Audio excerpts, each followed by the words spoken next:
Good evening, everyone. Initiating with a program in public financial management with a web series Vita Varta with Varta. Public financial management, key growth and governance. With moving changes in public finance, I believe it has been almost a revolutionary period going on in finance in decoding budget and 16th Finance Commission recommendations shaping India's development and finance.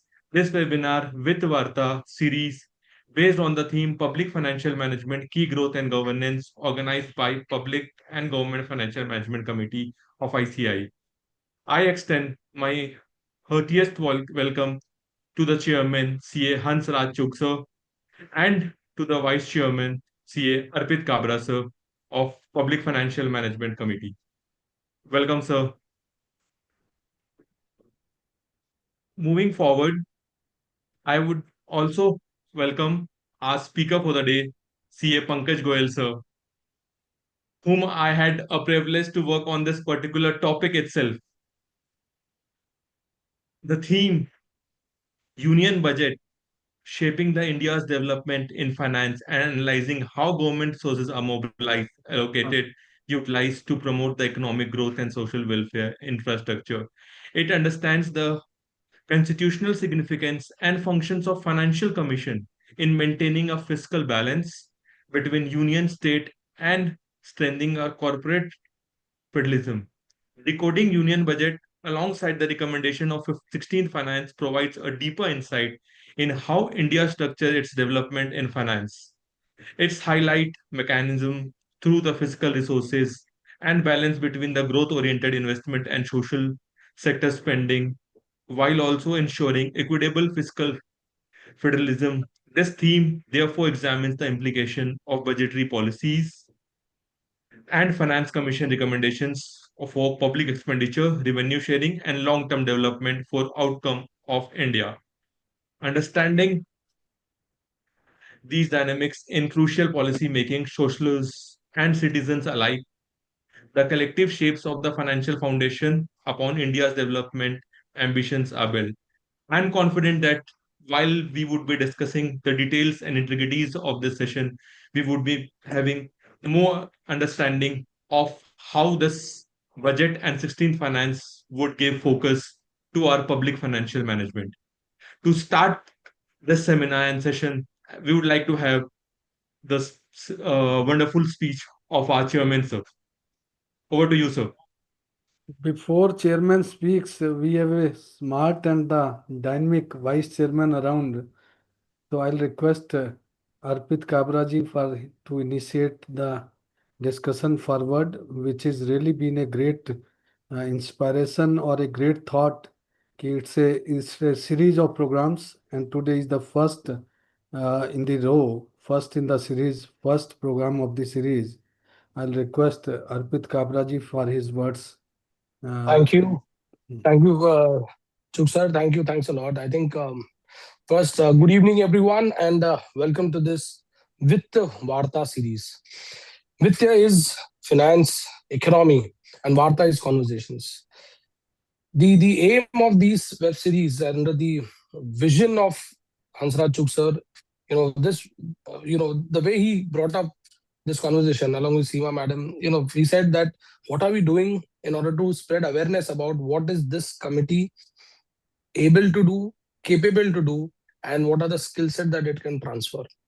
I think with that conversation, we started, and this entire idea got conceptualized of Vittya Varta. Thanks, Pankaj, for setting up the tone. I think great work as a moderator. And Pankaj Goyal ji, both the Pankajas are together, in the first very program. Friends, let me tell you, this committee is a visionary committee again because the kind of work you've done, and I'm reaching out to everyone who's here, who's joined us. Each one of you can do something wonders from this committee. Please understand the way ICI functions. As a chartered accountant, as a member of this great institute, you should know and must know what is it in for us through these committees. So you people like me and Chuk Saab, we are spending all the time in these committees working, brainstorming, because what you see today is not overnight. It's the efforts of almost more than 12 days non-stop that we've been working, and we've planned for an entire year long of series. And more importantly, how are we shaping this? Imagine a situation where today, and I'm telling you again, if you are really looking for value from this committee, I'm telling you, you are in the right place.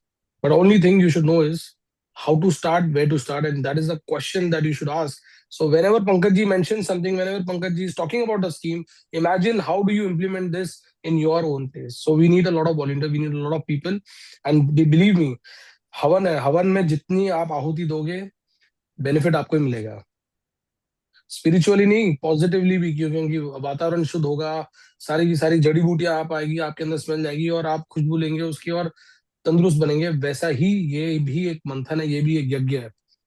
चुग साहब, thank you very much for giving us this opportunity for running this web series. And you're under your visionary leadership, sir. I think we'll deliver this and we'll ensure every member who has a little bit of even idea of working at rural level with public finance, government accounting. मैं एक चीज बता दूं आप सबको, सबसे बड़ी treasury अगर किसी के पास है आज देश में, सबसे ज्यादा पैसा और सबसे ज्यादा फीस अगर कोई आपको दे सकता है, वो है गवर्नमेंट ऑफ इंडिया। और गवर्नमेंट ऑफ इंडिया दे भी रहा है, लोग ले भी रहे हैं चार्टर्ड अकाउंटेंट्स को छोड़ के, क्योंकि हम लोग हमारे कंप्लायंस की घड़ियों में इस तरह से जकड़ चुके हैं कि हम उससे बाहर नहीं देख पा रहे हैं। It is important that please all of us understand at every panchayat, at every local self-help group, at every local government, we are doing something fabulous and we can do something amazing. Two things that all of you can do. One is train them, and second is implement an idea for which they've been struggling. Today, under the leadership of Chug Saab, we have actually gone and tied up with police forces of almost, so Andhra Pradesh, Telangana, Rajasthan, J&K, and many more are in pipeline. In fact, Maharashtra I will be meeting very soon. Pankaj comes from Raipur. Makkad Pankaj comes from Ranchi. So Ranchi, so he should actually go and probably reach out to that, maybe from that police. Raipur, I'm saying because Vikas Golecha was just, I was on a call with him. He said, "Sir, we want to tie up with the police force. We want to train them, and people who will train them will also get work when it comes to financial frauds. And when it comes to that work, no one better than a chartered accountant who understands DISA, who knows FFD, who understands accounting standards, who understands audit trail, who understands accounting. All of this club together can work, can effectively give solution." So with these friends, I look forward to interact with you throughout the year. Feel free to reach out to any of us through social media handles. If you don't have our numbers, don't worry. Today, this world is an open place. You can reach out to all of us through our social media handles. We are doing a lot of programs. We are training CNDG, we are training ATS, we are training NIA, we are training police forces, we are training so many other self-help groups. Please become volunteer. Pick up this. Wherever you want, this committee through you can go to any nook and corner of this country. Feel empowered, reach out to us, let us know, and we will be there. I'm taking a liberty because Chug Saab has really given us a lot of free hand to work as a chairman in this committee. And under his guidance, I'm telling you, not a single stone will remain unturned.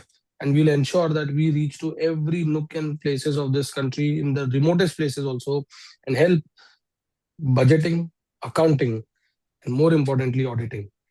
These three things, if we can do, I'm telling you, it's going to be the best times for all of us. Good fees, there's very less competition, and satisfaction to the core.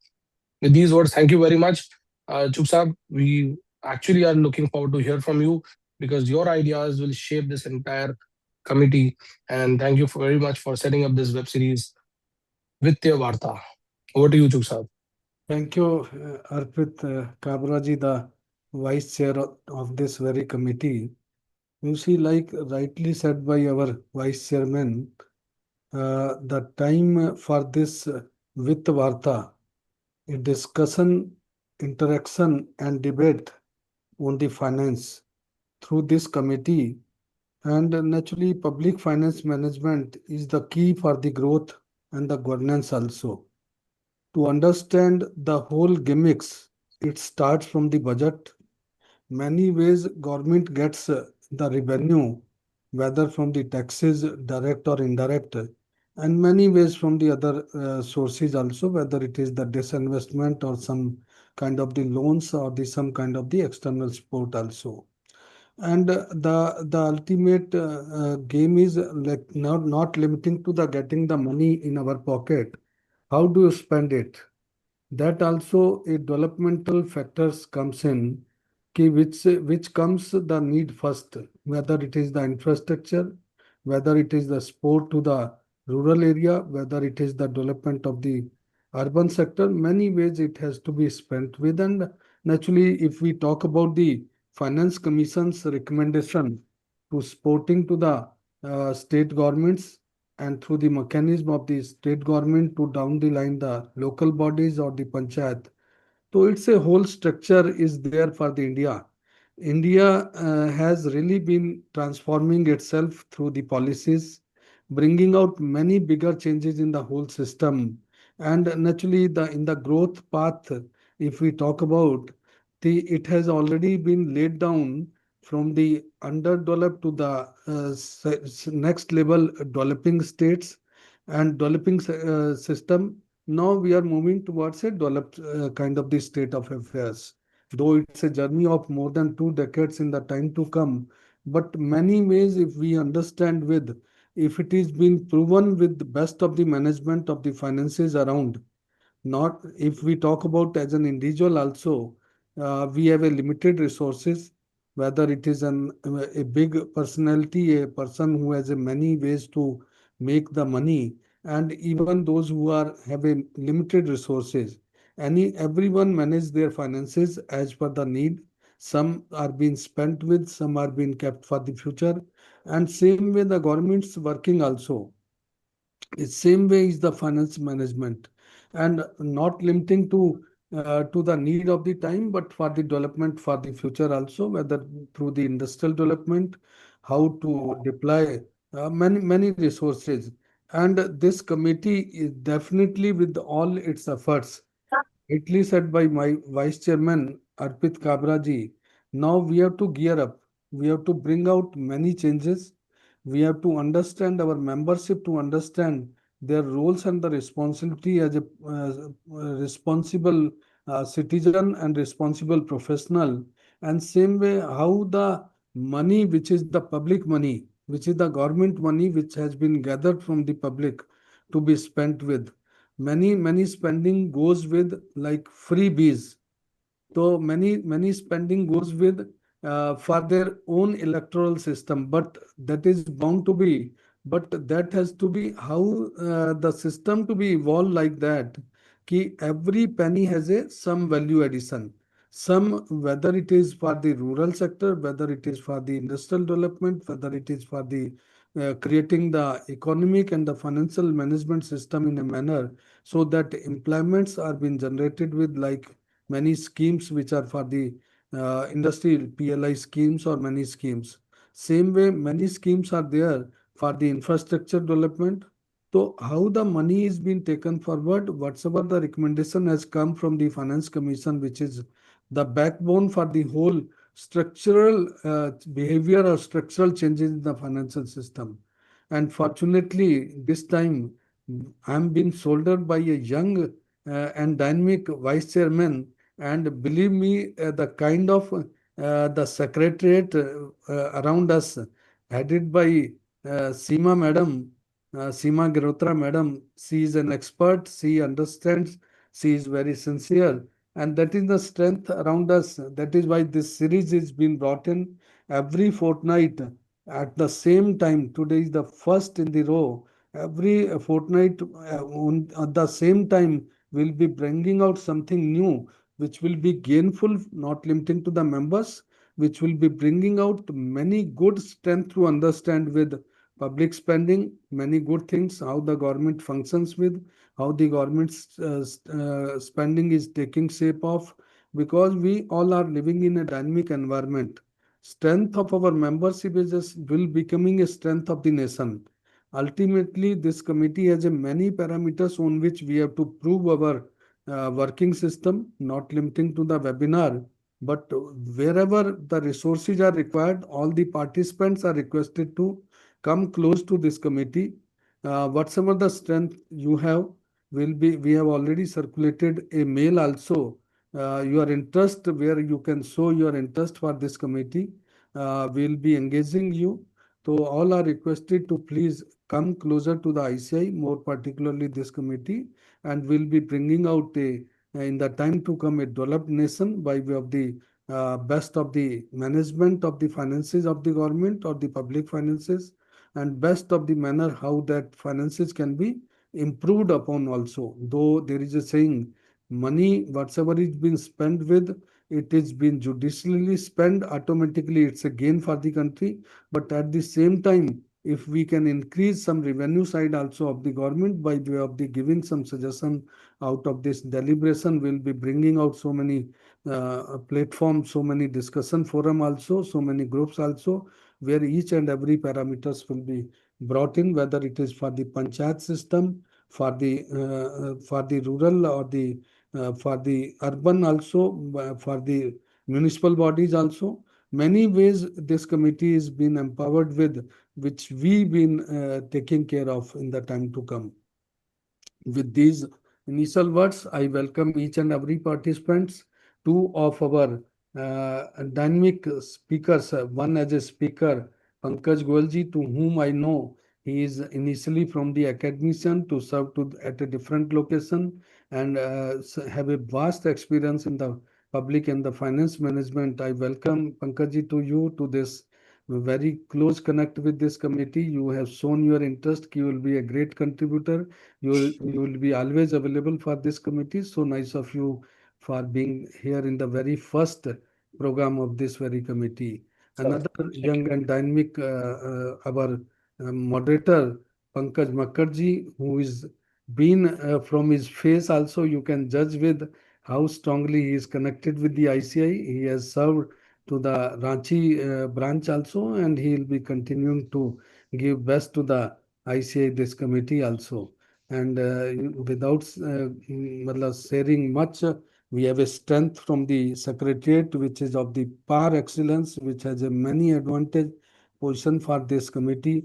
Both me and Arpit, we assure each and every participants your feedback, your discussion with us, and your understanding where how we can shape of the country or the nation in bringing out the best of the financial management and the economic driving.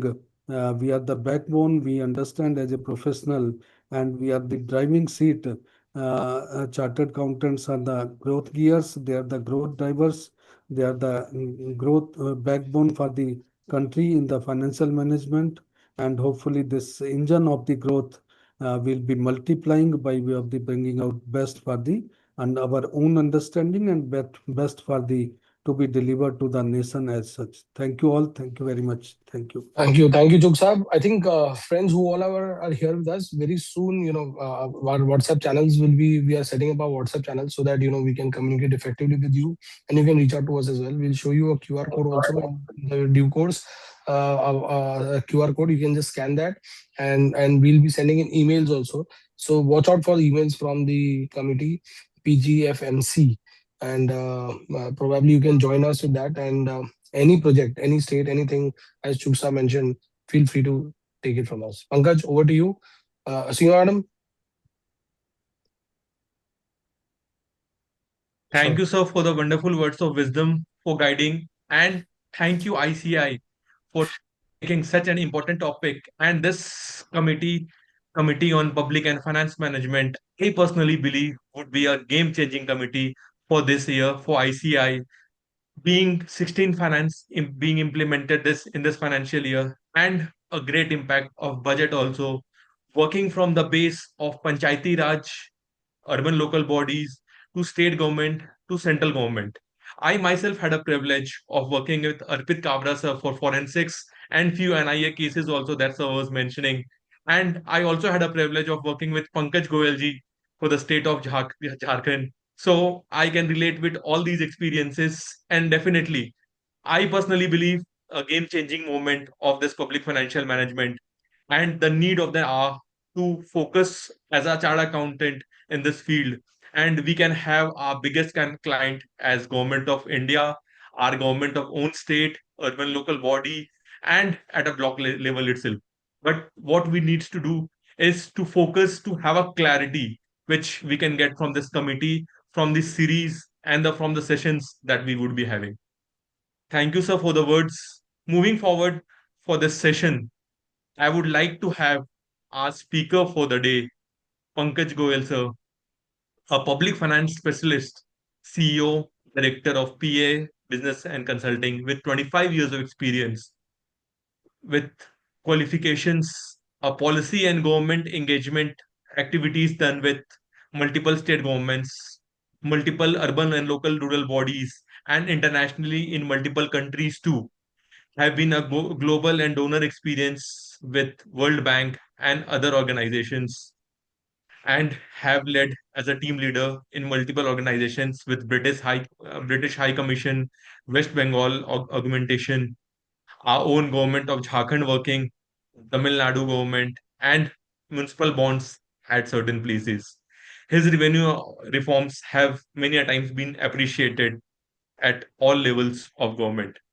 With these words, I would like to welcome our speaker, Pankaj Goyal, sir. Over to you. Thank you. I'll just take 1 minute to express my gratitude to everyone. I hope I'm audible, everyone. Right? Yeah. First of all, thank you, Hansraj sir, Arpit, right, and Pankaj and Seema ji for providing this opportunity and a very good initiative, because I always believe, and I keep on discussing with Hansraj sir at least, that we should start in our all the CP study circles, right? Because we always talk about taxation, but the major revenue opportunity, the Pandora box, right?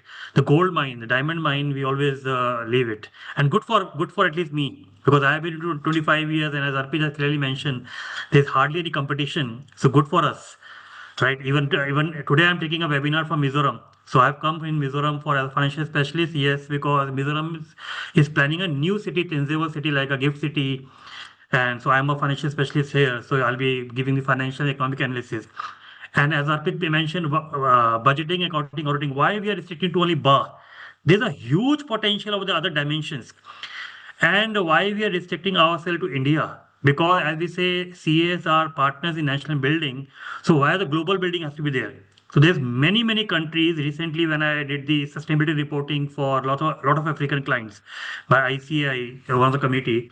So these are the areas we can do it. And once we discuss and we sit with Hansraj sir and Arpit, then Pankaj, then we can discuss a lot of our interventions, which we can jointly together with Seema ji's guidance. सो जैसे अर्पित ने कहा कि हवन की आहुतियां, तो ये बहुत सारी आहुतियां मैं दूंगा, गारंटेड है आज, और उसका बेनिफिट बहुत मिलेगा जितना लोग लेना चाहेंगे, राइट? बट बजट में और फाइनेंस कमीशन में अभी primarily focusing on those things which are related to our public finance committee, not the other aspects. और एक चीज बड़ी अच्छी है, 16 फाइनेंस कमीशन में बहुत मेजर इंटरवेंशन आया है हार्मोनाइजेशन प्रीमियम का, वो रिपोर्ट मैंने ही बनाई है वर्ल्ड बैंक के लिए. तो अगर रिपोर्ट पढ़ेंगे तो अच्छी चीज है कि we can give the actual real life interventions with the client, with our audience. So with everyone's words that I can start, so I can share my presentation.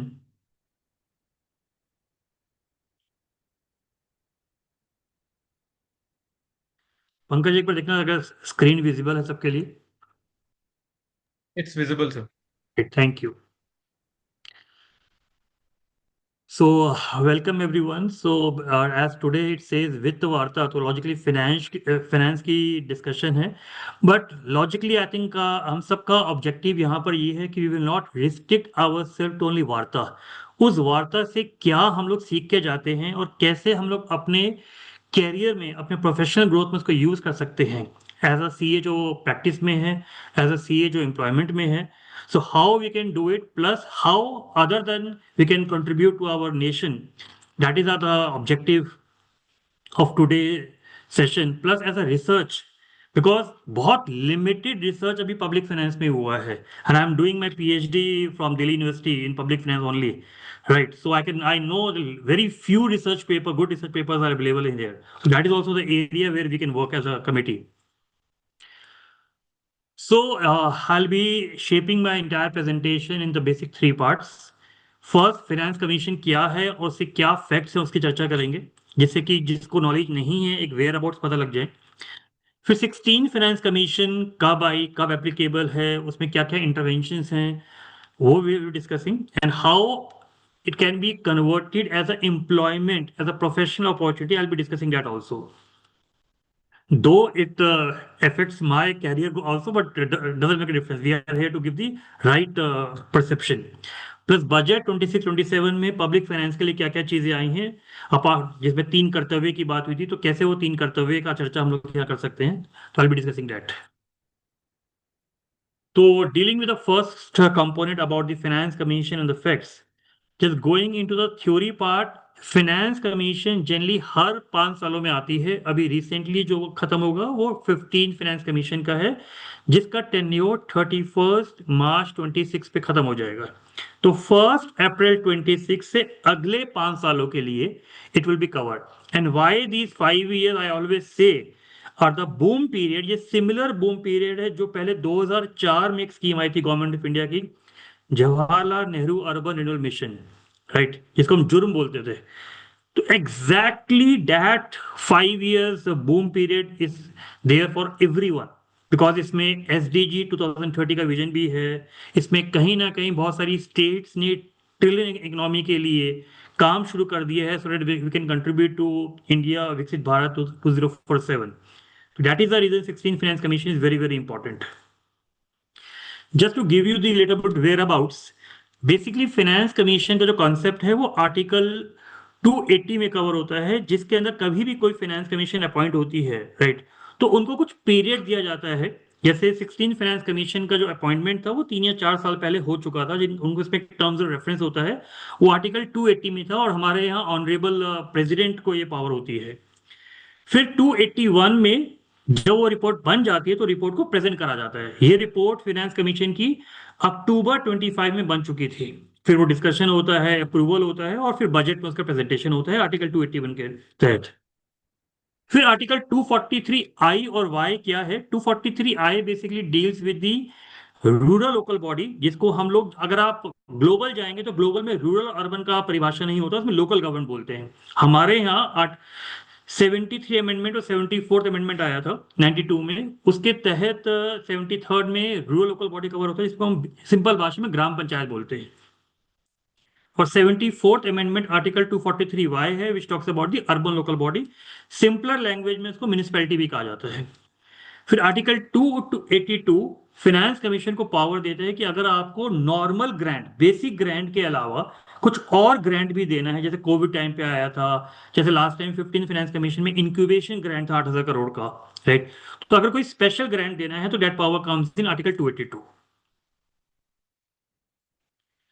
Now why this next 5 years are very very important, because 2011 के बाद हमारे यहाँ census नहीं हुआ. We all know, because 2021 में होना था, but due to covid it did not happen. Already next census के लिए नोटिफिकेशन आ चुका है, जिसका रिपोर्ट 2027 में आना चाहिए. अब व्हाई इट इज इंपॉर्टेंट, आप जितनी भी रिपोर्ट्स पढ़ेंगे उसमें हर स्पीच में कहा जाता है वह 140 करोड़ भारतीय, अब वो 140 है, 150 CR है, उसमें से कितने लोग गांव में रह रहे हैं, कितने शहरों में रह रहे हैं, वो 2011 का डाटा अपने पास है. कोई ऑफिशियल नोटिफिकेशन नहीं है. सिर्फ 2019 में एक ministry of health and family welfare की रिपोर्ट आई थी, जिसमें प्रोजेक्शन करा हुआ है हर स्टेट वाइज, हर 5 सालों में क्या क्या पॉपुलेशन रहेगा. तो ये 16 फाइनेंस कमीशन में एक लेटेस्ट रिपोर्ट आई है, IHS ने बनाई थी. उसमें अगर आप ध्यान से देखें तो टोटल इस वक्त हमारे इंडिया में स्टैच्यूरी टाउन का मतलब होता है अर्बन लोकल बॉडी, म्यूनिसिपैलिटीज, वो 5,106 है, 5106, राइट. और सेंसस टाउन क्या होते हैं मैं भी बताऊंगा आपको, वो 8656 है. 86 है, इसका मतलब 13,762, 13,762 ऐसी बॉडीज हैं जो रेडी हैं, राइट, अर्बनाइज होने के लिए. तो हमारा पॉपुलेशन अर्बनाइजेशन का ऑलमोस्ट 50 करोड़ बैठता है. अगर हम जाएं 2011 में सिर्फ 31% था, 121 करोड़ का, विच इज 37. तो पिछले 20 सालों में ऑलमोस्ट 13 करोड़ का हमारा जंप है अर्बनाइजेशन. इसी रीजन से अपॉर्चुनिटी इमेंस है. तो अगर हम 5106 की अकाउंटिंग की बात करें, ऑडिटिंग की बात करें, बजटिंग की बात करें, ड्यू डिलिजेंस की बात करें, और उसी में अगर कुछ और नए शहर आ जाएंगे, तो आप देखिए कितना जॉब अपॉर्चुनिटीज हमारे पास है. ये एक डाटा है विच क्लियरली इंडिकेट कि कितना हमारा म्युनिसिपल रेवेन्यू स्क्यूड है। और यही रीजन है, इंडिया में ऑलमोस्ट 30 साल हो गए म्युनिसिपल बॉन्ड के लिए, लेकिन आज भी अगर मैं 28 फरवरी का डाटा चेक करूं, 2015 के बाद सिर्फ 29 शहरों ने ही बॉन्ड इशू किया है, and we are nowhere if you compare to the global countries. उसका एक रीजन बड़ा क्लियर आप देखेंगे, 4 मिलियन से ज्यादा जो पॉपुलेशन है वो सिर्फ 7 यूएलबीज की है। 1 मिलियन से 4 मिलियन सिर्फ 36 है। 1 मिलियन से कम 44 प्लस 36 प्लस 7। इसका मतलब जो अर्बन चैलेंज फंड जिसकी मैं चर्चा करूंगा, जो सिर्फ 1 मिलियन सिटीज के लिए ही एप्लीकेबल है, तो इसका मतलब वो सिर्फ 87 शहरों के लिए को ही मिलेगा। तो कितने शहर हमारे हैं जो वंचित रह जाएंगे, और 1 लाख से कम वाले ऑलमोस्ट 4360 हैं। और अगर आप उनका पर कैपिटा का मतलब होता है 1% कितना कंट्रीब्यूट करता है, तो अगर आप 4 मिलियन से ऊपर देखें तो ऑलमोस्ट 11,000 रुपए मिलते हैं। और रेवेन्यू कितना है? 15,000। इसका मतलब सिर्फ 5,000 ही ग्रांट से मिल रहा है, सिर्फ 5,000। लेकिन जैसे जैसे आप शहरों के छोटे शहर पे जा रहे हैं, आप देखिए गैप कितना ज्यादा है। सबसे छोटा शहर का पर कैपिटा 862 है, ग्रांट रेवेन्यू है 3,000। तो 2,200 रुपए ऑलमोस्ट उनको कहीं ना कहीं सरकार से 70% लेना पड़ता है। और ये एक मेजर रेवेन्यू पोटेंशियल है, मेजर पोटेंशियल है एम्प्लॉयमेंट का इन terms of the consulting opportunity. अगर हम फाइनेंस कमीशन की बात करें, पिछले 6 सालों का फाइनेंस कमीशन का डाटा मैंने एनालाइज किया। अगर आप देखेंगे जो रिलीज रेशियो है, रिलीज का मतलब अगर मैंने 100 रुपए कमिट किया, 100 में से कितना पैसा एक्चुअली सेंटर से स्टेट गवर्नमेंट को मिला, वो हर साल धीरे धीरे कम हो रहा है, और 15 फाइनेंस कमीशन में सबसे कम हो गया है। उसका बड़ा क्लियर है। Now the finance commission is very very clear, we will not give the grant based on population and area. That time has gone. Now they have put a condition. आप perform करिए, carat और stick approach. Carat का मतलब perform करोगे grant मिलेगा, perform नहीं करोगे grant नहीं मिलेगा। बड़ा क्लैरिटी है। तो आप जो परसेंटेज कम देख रहे हैं, इसका मतलब बड़ा क्लियर है कि अगर परफॉर्म नहीं करोगे पैसा नहीं मिलेगा।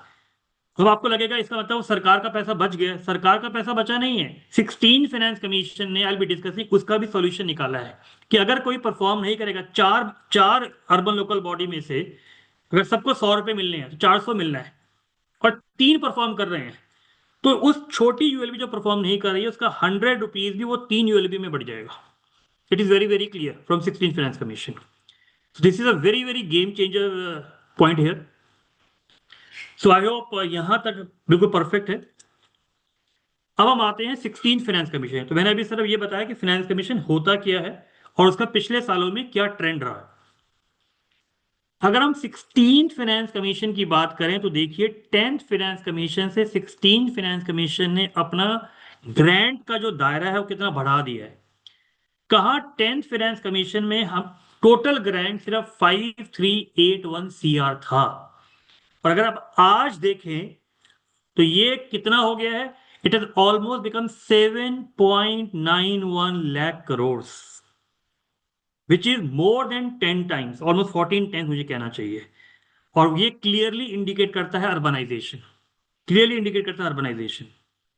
तो ये टोटल अमाउंट्स ऑफ फंड्स हैं जो अवेलेबल हैं, जो मैंने बात करी कि 5381 करोड़ से बढ़कर 7.91 लाख करोड़ है, जो आने वाले 5 सालों में शहरों को मिलेगा।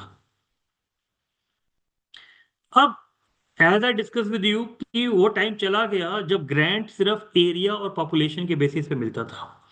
अगर ये हो फिर तो शायद state like MP, state like UP, state like West Bengal, right, should get more grant, but ऐसा नहीं है। बिकॉज अगर आप देखेंगे clearly parameters have change. Population का पैरामीटर 15 से 17.5% हुआ है। डेमोग्राफिक कि कितने आपके पास एज ग्रुप में है, कितना एससी है, कितना एसटी है, इस तरीके से वो परसेंटेज कम कर दिया गया है। तो बड़ा क्लैरिटी है कि भैया अगर आपका डेमोग्राफिक में आपको एडवांटेज है तो ग्रांट अब नहीं मिलेगा। एरिया के बेसिस पे भी आप चेक करिए, ग्रांट का पैरामीटर कम हो गया है। तो बहुत बहुत इंपॉर्टेंट चेंजेस करे गए हैं, राइट। मेजर जो गेम चेंजर है जो इस बार आया, which is very very important, which is in direction of 2047 विकसित भारत, कि जीडीपी पे आपने क्या कंट्रीब्यूट किया। आप क्या कंट्रीब्यूशन कर रहे हैं स्टेट के ग्रॉस स्टेट डोमेस्टिक प्रोडक्ट में, जो कहीं ना कहीं एग्रीगेट होके बनता है नेशन का। तो जितना कंट्रीब्यूशन होगा उसका 10% पैरामीटर रखा गया है, तो उसके बेसिस पे इस बार रेशो निकाला गया है। इसीलिए कुछ कुछ स्टेट्स को पिछली बार कम मिला, इस बार ज्यादा मिला।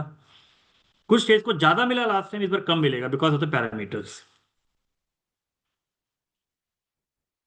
अगर आप इसकी परसेंटेज चेक करें, so in terms of the finance commission grant, तो ऑलमोस्ट कहाँ पहले अर्बनाइजेशन में सिर्फ अर्बन शहरों को सिर्फ 19% मिलता था, 19%। और ये तब की बात है 95 की। 95 why? Because that was the year 92 में 74th अमेंडमेंट आया था। मैं हमेशा बोलता हूँ 90s का जो ईयर है, दौर था, वो सबसे इंपॉर्टेंट, बिकॉज 91 में हम सबको पता है इंडिया ने फॉरेन पॉलिसी लेके आया था which was a game changer. तो 92 में the game changer was 73rd and 74th amendment. तो अगर आप रेशो देखें, 19% से अर्बन का शेयर 45% तक हो गया है। और यहां मैं ये क्लियर कर दूं, बहुत लोगों को ये चीज पता नहीं है। हर कोई सोचता है अर्बन का मतलब अगर शहर है तो अर्बन का मतलब urban local body. No, finance commission जब अर्बनाइजेशन का रेशो निकालता है, 45% रेशो निकालता है, या जैसे मैंने कहा 2011 में 37 करोड़ है, तो 37 करोड़ के अंदर सिर्फ यूएलबी नहीं है, सिर्फ म्यूनिसपैलिटी नहीं है, उसमें सेंसस टाउन की पॉपुलेशन भी कवर होती है। ये सेंसस टाउन क्या है मैं बताऊंगा अभी। इसका मतलब अगर 2011 में 37.1 करोड़ अर्बन पॉपुलेशन थी, उसमें से 5.46 सेंसस टाउन की थी, तो remaining was urban local body. तो ये बहुत ध्यान रखिएगा। तो 45% में वो लोग भी कवर्ड हैं जो सेंसस टाउन में रह रहे हैं, तो उनका भी ग्रांट इसमें कवर्ड है। पंकज, कहीं बीच में रुकना हो तो मुझे बताइएगा प्लीज, ठीक है ना? Going smooth, sir. Right. Now the major part as I was mentioning was कि अर्बन और रूरल का ट्रेंड। तो अर्बन का शेयर देखिए कितना बढ़ गया, 45%। अब उसका रीजन आपको भी पता लगेगा आगे। और मैंने आपको स्टार्टिंग में पॉपुलेशन बताई कि कहाँ हमारे पास सिर्फ 5100, 5106 to be precise urban local bodies हैं, बट टोटल सेंसस टाउन हमारे पास 13,000 से ज्यादा है। And let me give you a caution here, disclaimer, ये सब नंबर एस्टिमेटेड है, क्योंकि आप सबको पता है सेंसस तो भी हुआ ही नहीं है, सेंसस तो अगले साल तक आएगा।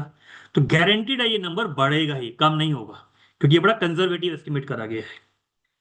तो फाइनेंस कमीशन में अर्बन के इस बार दो नए कंपोनेंट आए हैं। अर्बनाइजेशन प्रीमियम, जो मैं आपको बता रहा था, जो हमने ही वर्ल्ड बैंक के लिए रिपोर्ट बनाई है, अगर आप रिपोर्ट पढ़ेंगे तो उसमें नाम भी है।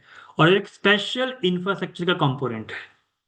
और ये किस लिए इंपॉर्टेंट है, अगर कोई रियली सुन रहा है और कोई वो इस फील्ड में है या आना चाहेगा, so these are the two major consulting opportunity which they can take it with the experts available in the market.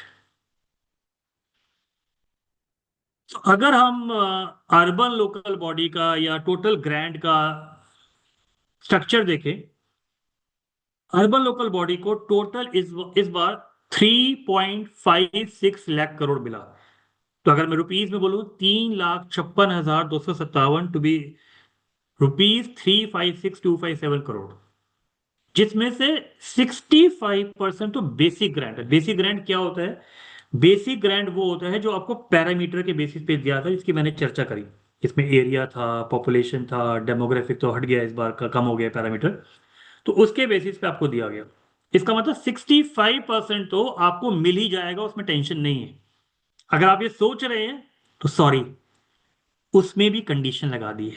इसका मतलब अगर किसी स्टेट को लग रहा है चलो जी 65% पैसा तो हमें मिल जाएगा, बिना कुछ करे मिल जाएगा, ऐसा नहीं है, उसकी भी कुछ कंडीशन है। Nothing come free in this world as we say.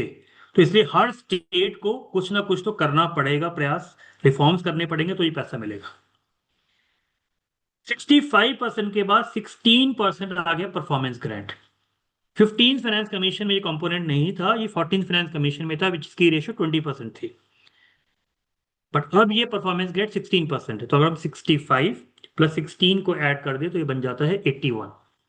तो 81 में 16% का एक नया कंपोनेंट आ गया विच is a special infrastructure component, जिसकी मैं अलग से इंडिविजुअली चर्चा करूंगा अभी आगे। मैं आपको सिर्फ अभी ब्रॉड स्ट्रक्चर बता रहा हूं कि अगर 100 रुपए हैं तो 100 रुपए में से 65 रुपए तो बेसिक ग्रांट का है, 16 रुपए आपको परफॉर्मेंस ग्रांट का मिल जाएगा, 16 रुपए स्पेशल इंफ्रास्ट्रक्चर कंपोनेंट का मिलेगा और 3 रुपए आपको मिलेंगे अर्बनाइजेशन प्रीमियम के। तो इस तरीके से ब्रेकअप है इस बार के ग्रांट का, अर्बन ग्रांट का। तो अगर हम फंड एलोकेशन में टोटल बात करें, टोटल फाइनेंस कमीशन का 16 फाइनेंस कमीशन का टोटल कितना है, जिसमें मैंने डिजास्टर अभी नहीं लिया, डिजास्टर की बात अलग से करेंगे। तो रूरल को मिल रहा है इस बार 4.35 लाख करोड़ और अर्बन को मिल रहा है 3.56 लाख करोड़, जिसका ब्रेकअप मैंने आपसे बताया है।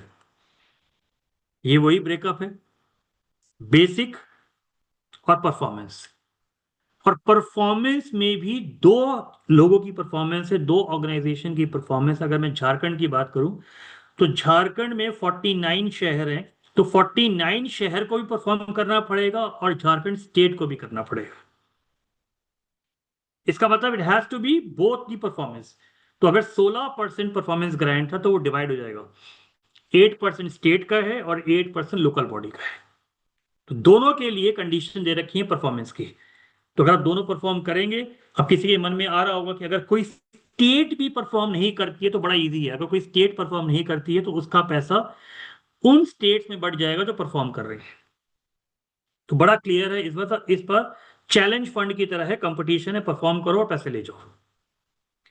आप देखिए अर्बन में भी स्ट्रक्चर वही है, बेसिक है, यूएलबी का और स्टेट का है, तो यहां तक स्ट्रक्चर दोनों में सेम है। फर्क क्या है, अर्बन में ये दो कंपोनेंट स्पेशल इंफ्रास्ट्रक्चर वाले और अर्बनाइजेशन प्रीमियम के 16% और 19% एक्स्ट्रा है। इसके अलावा हर फाइनेंस कमीशन में डिजास्टर मैनेजमेंट का भी फंड होता है, जो इस बार ऑलमोस्ट 2 लाख करोड़ के आसपास है। तो अगर आप 7.91 लाख करोड़ में 2 लाख करोड़ जोड़ दें तो अप्रोक्सीमेटली आप मान के चलिएगा 9.91 लाख करोड़ के आसपास का फाइनेंस कमीशन का बजट है। अब इसमें आप देख रहे होंगे एसडीआरएफ किया है, एसडीएमएफ किया है, विल बी डिस्कसिंग ये सारे कंपोनेंट्स की हम धीरे धीरे चर्चा करेंगे। अभी ये वही पाई चार्ट आ गया कि 65 रुपए बेसिक ग्रांट के हैं, 16 रुपए। अब आप कहेंगे मैंने दोबारा स्लाइड क्यों बनाई, आप ध्यान से देखिए मैंने दोबारा क्यों बनाई।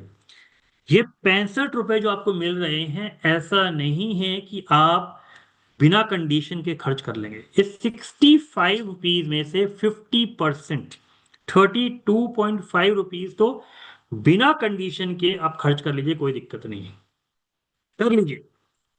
तो अगर किसी स्टेट को 100 रुपए मिल रहे हैं, 100 में से 65 रुपए बेसिक ग्रांट है, उसमें से 32.5 पे कोई कंडीशन नहीं है, आप खर्च कर लीजिए। लेकिन जो रिमेनिंग 32.5 है, जिसको हम टाइड ग्रांट बोलते हैं, अगर आप पुराने लिटरेचर पढ़ेंगे तो पुराने लिटरेचर में इनको प्लान या नॉन प्लान फंड कहा जाता था, जो अब परिभाषा टाइड या अनटाइड में आ गई है। तो टाइड ग्रांट का मतलब रिस्ट्रिक्शन, बंदिश। ये पैसा, जिसको टेक्निकल भाषा में रिंग फेंसिंग भी बोलते हैं, स्क्रो बोलते हैं, तो ये पैसा सिर्फ इसी चीज पे खर्च होगा। तो 50% will be only spend on the basic services. और बेसिक सर्विसेज क्या होती है, रोटी कपड़ा मकान। रोटी कपड़ा मकान से आगे होता है पानी, स्वच्छता, जिसको हम बोलते हैं sanitation, solid waste, water management. तो कहीं ना कहीं हर स्टेट को अपने बेसिक ग्रांट का 50% सॉलिड वेस्ट में, वाटर में, सैनिटेशन में खर्च करना होगा। अभी मैं तमिलनाडु में काम कर रहा हूं तो वहां पर 8-9 प्रोजेक्ट यूएलबीज हैं। वहां बहुत मोटा पैसा सिर्फ वाटर और सीवरेज पे ही खर्च हो रहा है, जिसमें एडीबी ने तमिलनाडु गवर्नमेंट को लोन दिया है। तो it is very very clear कि भाई वाटर और सीवरेज एक आने वाले टाइम पे मेजर प्रायोरिटीज हैं। और वो इसलिए भी है क्योंकि अगर आज आप नहीं करेंगे तो आने वाली जो पॉपुलेशन है आप उसे केटर नहीं कर पाएंगे। अब आप देख रहे होंगे कि अनटाइड में आपके मन में डाउट आ रहा है, वो can we spend untied on anything? No. Clear लिखा है can not fund salary more than 20% on road construction. इसका मतलब कहीं ना कहीं अनटाइड पे भी रिस्ट्रिक्शन आ गई है, अनटाइड पे भी रिस्ट्रिक्शन है। परफॉर्मेंस ग्रांट जैसे मैंने कहा वो स्टेट और यूएलबी में डिवाइड है, उसकी कंडीशंस क्या है उसकी हम चर्चा करेंगे अभी। स्पेशल इंफ्रास्ट्रक्चर कंपोनेंट किसके लिए? Again waste water management. इसका मतलब जो आपके घर में, किचन में, टॉयलेट में पानी निकलता है ना, उस पानी को जो मैनेज करा जाता है उसे कहते हैं वेस्ट वाटर मैनेजमेंट। जो ब्लैक कलर का होता है, ग्रे कलर का होता है, उसको मैनेज करने के लिए राइट ये कंपोनेंट दिया गया है, विच इज ऑलमोस्ट 16%। और अर्बनाइजेशन प्रीमियम 10,000 करोड़ का है। ये वो शहर हैं जो सेंसस टाउन थे, सरकार कह रही है, गवर्नमेंट कह रही है कि भैया अब उन सेंसस टाउन को आप म्यूनिसिपैलिटी बना दीजिए। बहुत टाइम से वो लोग अकेले रह रहे हैं, वो लोग गांव में रह रहे हैं, रूरल रह रहे हैं, ग्राम पंचायत रह रहे हैं। आपने नाम तो दे दिया पेरी अर्बन, नाम तो दे दिया सेंसस टाउन, लेकिन अब उनको म्यूनिसिपैलिटी बना दीजिए। म्यूनिसिपैलिटी आने से लोगों को स्ट्रीट लाइट मिलेगी, पानी मिलेगा, बाकी फैसिलिटीज मिलेंगी। तो इन चीजों की अब चर्चा component wise we will be discussing it. 2.1 में हम इसको लाने के लिए हमें क्या कंप्लायंस करने हैं? सबसे पहली चीज जो बेसिक ग्रांट को अवेल करने के लिए जो एंट्री कंडीशन ग्रांट है, तो सबसे पहली कंडीशन ये होनी चाहिए कि आपके पास नोटिफाइड का मतलब आपके आर्टिकल के हिसाब से पार्ट 9 तो पार्ट 9A के हिसाब से पंचायत या म्यूनिसिपैलिटी बन जानी चाहिए। इसका मतलब कोई अगर प्रोसेस में है तो अगर आपने उसे नोटिफाई नहीं किया है तो उसे पैसे नहीं मिलेंगे। बड़ा क्लैरिटी है। इसका मतलब फाइनेंस कमीशन का पैसा डिवाइड होगा स्टेट का, जितनी यूएलबी नोटिफाइड होंगी उस हिसाब से निकाला जाएगा। जैसे मिस्टर अर्पित ने कहा था रिगार्डिंग अकाउंट्स, तो accounts has to be publicly available. और सबसे मेजर दिक्कत है अकाउंट्स की। With due respect to our all the CA friends, बहुत कम सीएस को शायद एक्चुअल म्युनिसिपल फाइनेंस की अकाउंटिंग की नॉलेज है, या वो कई बार वो नेशनल म्युनिसिपल अकाउंटिंग मैनुअल जो 2004 में बना, जैसे हमारे कंपनीज एक्ट है, उसकी एक एक चीजों का एप्लीकेबिलिटी होना मैंडेटरी है।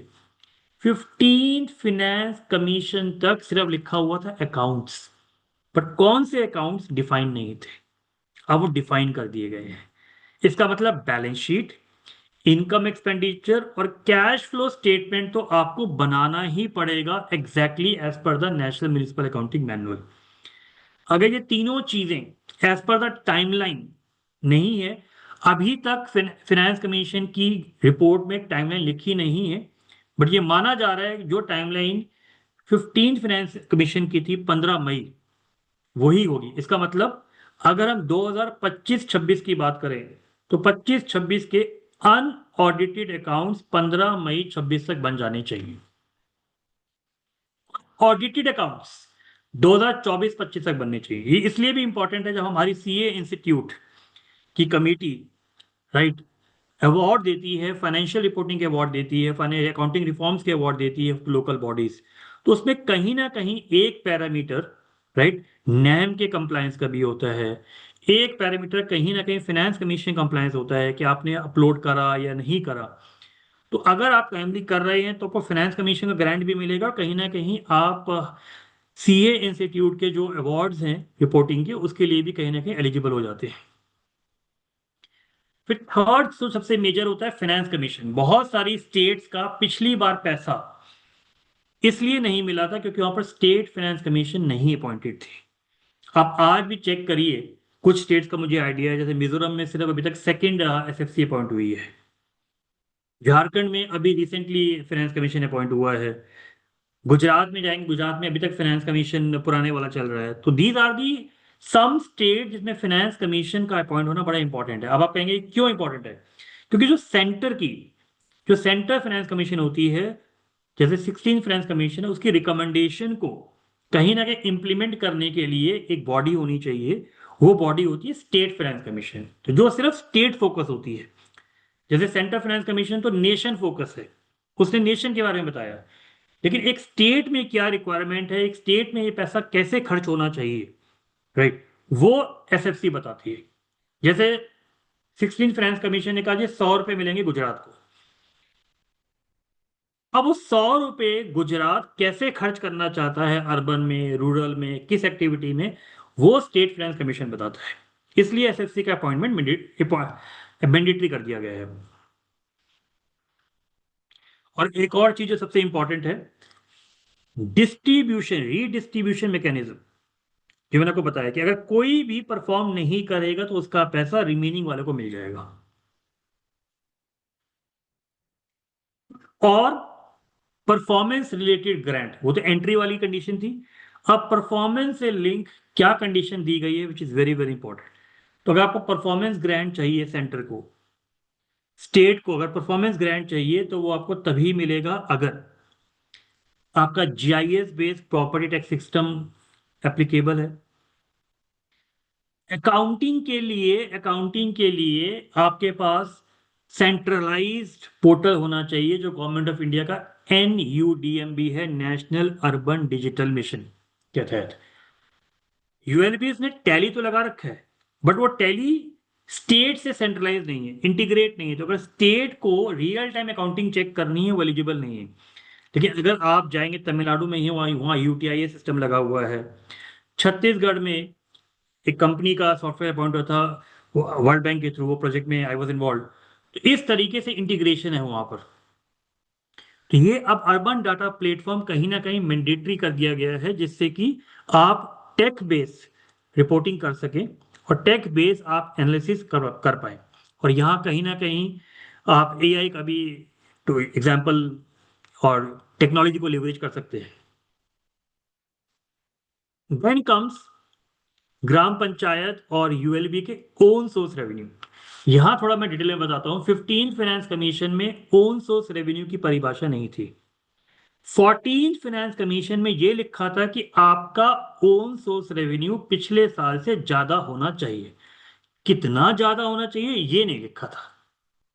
15 फाइनेंस कमीशन ने ओन सोर्स रेवेन्यू की बात नहीं करी। उन्होंने कहा आपका प्रॉपर्टी टैक्स का जो कलेक्शन, डिमांड नहीं, रेशो नहीं, कलेक्शन, कैश, एक्रूअल नहीं, कैश, प्रॉपर्टी टैक्स का कैश पिछले साल से ज्यादा होना चाहिए। कितना ज्यादा?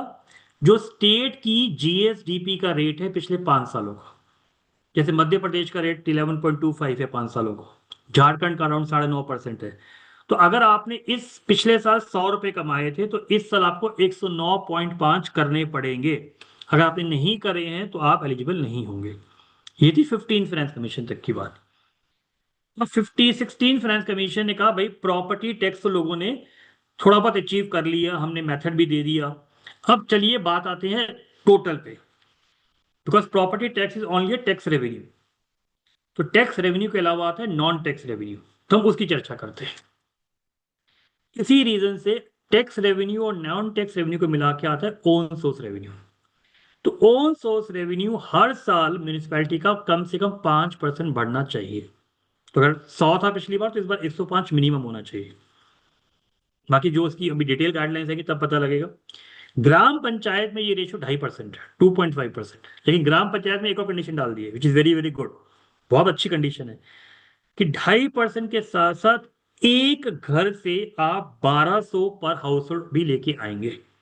ऐसा नहीं है कि आपके पास 1000 घर हैं और 600 घर तो पैसे दे रहे हैं, 400 पे नहीं कर रहे, आप उनके अगेंस्ट कोई एक्शन नहीं ले रहे। तो आपको हर घर से कम एवरेज में 1200 रुपए लेके आने। इसी रीजन से एग्जांपल, स्टेट ऑफ मिजोरम ने अभी ही अपना विलेज काउंसिल का जो एक्ट है वो रिप्लेस किया है, और उसमें पावर दी है हर विलेज काउंसिल को कि भाई आप property tax, user charges, animal tax collection करिए। क्योंकि उनको पता है कि अगर आज कलेक्शन नहीं करेंगे तो आने वाले टाइम पे फाइनेंस कमीशन का ग्रांट उनको नहीं मिलेगा। और अभी तक होता क्या था, सेंटर स्टेट को पैसा दे देता था, स्टेट को तो पैसा मिल गया। अब पैसा था किसके लिए? ULBs के लिए, म्यूनिसिपैलिटी के लिए, ग्राम पंचायत, उनको मिलता ही नहीं था, स्टेट से ट्रांसफर ही नहीं होता था। उस केस को रिजॉल्व करने के लिए इस बार कंडीशन लगा दी है कि अगर पैसा आपको 1 अप्रैल को आया तो आप 10 वर्किंग डेज में, तो 11 या 12 अप्रैल तक आपको ये पैसा जिसका है उसको ट्रांसफर करना पड़ेगा। और अब तो सारी चीजें पीएफएमएस के थ्रू है, तो अगर आपने नहीं किया, जितना डिले कर रहे हैं उस पे आपको स्टेट डेवलपमेंट लोन के हिसाब से जो भी ब्याज रेट होगा वो ब्याज देना पड़ेगा। तो देखिए कितना इंपॉर्टेंट कर दिया है कि भैया फंड टाइमली ट्रांसफर करो, पैसा टाइमली नहीं मिलेगा तो उसको यूज भी नहीं हो पाएगा। ये एक एग्जाम्पल जैसे मैंने आपसे लिया, तो ये कंडीशन जो एप्लीकेबल है मान लीजिए 2028-29 से है, तो 28-29 की ग्रांट लेने के लिए पिछले 2 साल 26-27 और 27-28 के 2 साल देखे जाएंगे आई शुड से। तो अगर 26-27 का OSR 10 लाख है तो उसको 2.5%, तो 10,25,000 होना मैंडेटरी होगा। आपको लगेगा ये तो बड़ा आसान है, इसमें क्या दिक्कत, 2.5% नहीं होता है। यस, आप जाके चेक करिएगा फील्ड पे, कुछ लोगों का 2.5% भी नहीं आएगा। और ये बेनिफिट उनको मिलेगा जो परफॉर्म कर रहे हैं। और साथ में देखिए नीचे लिखा हुआ है कि 1,200 रुपए पर हाउस होल्ड पर ईयर भी आपको लेके आना है। ये कंडीशन है यूएलबी की, अर्बन लोकल बॉडीज की। तो अगर आप यूएलबी की चर्चा करें तो यूएलबी में कितना परसेंटेज था, 5%। मान लीजिए 27-28 एप्लीकेबल है, तो ग्राम पंचायत का 1 साल लेट एप्लीकेबल है। इसीलिए रिपोर्ट्स पहले आ गई हैं, पहले कंडीशन दे दी गई है कि भैया आप पहले से तैयार कर लीजिए।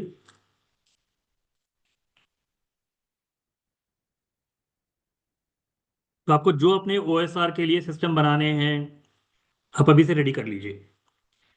तो अगर 20 लाख का ओएसआर है और कंपैरिजन ईयर मेरा 20 लाख है, तो मेरे को 5% 1 लाख बढ़ाना मैंडेटरी हो जाएगा।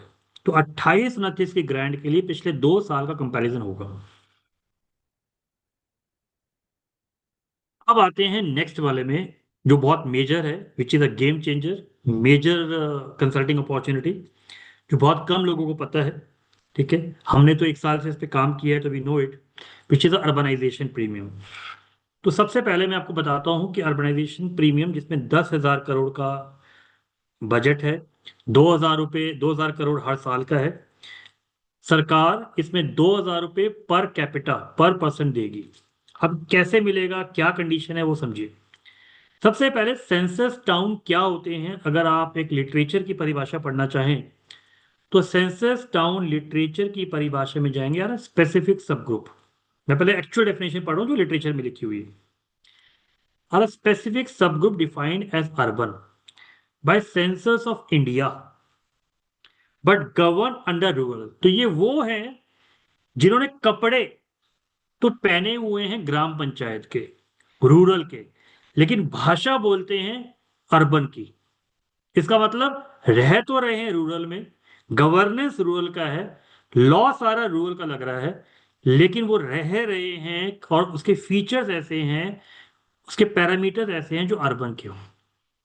तो मैंने आपको क्या बताया था, अर्बन की सेंसस टाउन की पॉपुलेशन 2011 की जो नोटिफाइड है वो 5.46 करोड़, और जो अभी IHS की स्टडी आई थी, अब जो इसका एस्टीमेट है ये ऑलमोस्ट 10 करोड़ से ज्यादा है। तो जो हमारे सेंसस टाउन 1362 थे, आज उनको हम लोग ऑलमोस्ट 1362 2001 में थे, 38 से हुए 2011 में, to be precise it was 3892। और 2026 में जो एस्टिमेशन करा गया था वो ऑलमोस्ट 8,000 से ज्यादा है। तो आप देखिए कितना पॉपुलेशन बढ़ गया है। तो सेंसस टाउन को करने के लिए 3 पैरामीटर होने चाहिए। तो अगर कोई भी ग्राम पंचायत, जैसे मैं मिजोरम में बैठा हूं तो मिजोरम की ही बात करता हूं, तो वहाँ तिंजौल एक विलेज काउंसिल है।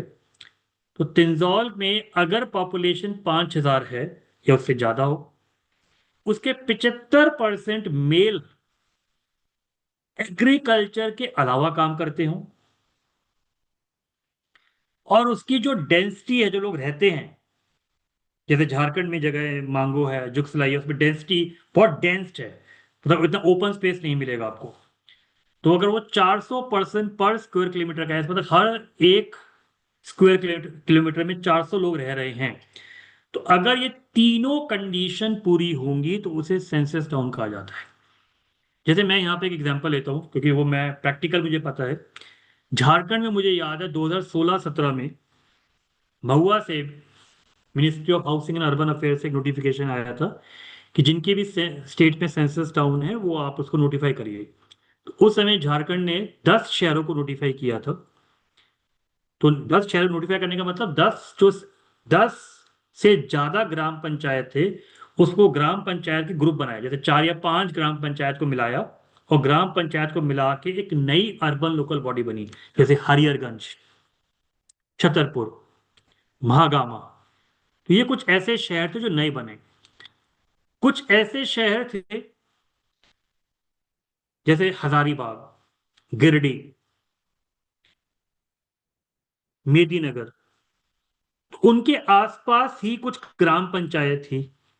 तो उन्होंने क्या किया, इन यूएलबी का एरिया बढ़ा दिया। तो नई यूएलबी नहीं बनाई, नई म्यूनिसपैलिटी नहीं बढ़ाई, उन्हीं उनका एरिया बढ़ गया, उनके वार्ड्स बढ़ गए। तो वो वाले जो ग्राम पंचायत पहले थे वो अब अर्बन लोकल बॉडी बन गए। तो इस तरीके को बोलते हैं ट्रांजिशन करना। किसी भी स्टेट में आप सबको पता होगा शायद एक म्यूनिसिपल एक्ट होता है। म्यूनिसिपल एक्ट में जनरली हर स्टेट का सेक्शन 7 या सेक्शन 8 देखिएगा, उसमें ट्रांजिशनल एरिया लिखा होता है। तो ट्रांजिशनल एरिया का यही मतलब होता है कि जो ग्राम पंचायत हैं उनको जब वो अर्बनाइज हो जाता है तो आप उनको अपग्रेड कर सकते हैं। तो उसी को अपग्रेड करने के लिए ये अर्बनाइजेशन प्रीमियम आया 10,000 करोड़ का। अब आप कहेंगे सर सेंसस तो हुआ नहीं, कैसे होगा? एग्जैक्टली ये बहुत मेजर गेम चेंजर यहां पर है, क्योंकि यहां पर सेंसस नहीं हुआ तो फाइनेंस कमीशन एस्टिमेटेड पॉपुलेशन पे कभी भी इंसेंटिव नहीं देती है। इसीलिए उन्होंने कहा इंसेंटिव 2,000 रुपए पर कैपिटा मिलेगा बेस्ड ऑन 2011 पॉपुलेशन, जो कितनी है 5.46। ध्यान से मेरा पॉइंट सुनना, ये तो 2,000 रुपए पर कैपिटा मिलेगा, 5.46 को मल्टीप्लाई करिए, अब मल्टीप्लाई करके देखिएगा वो 10,800 आता है। तो कहीं ना कहीं वो कैलकुलेशन एग्जैक्टली 10,000 करोड़ की बैठ रही है। बट रिक्वायरमेंट कितनी है?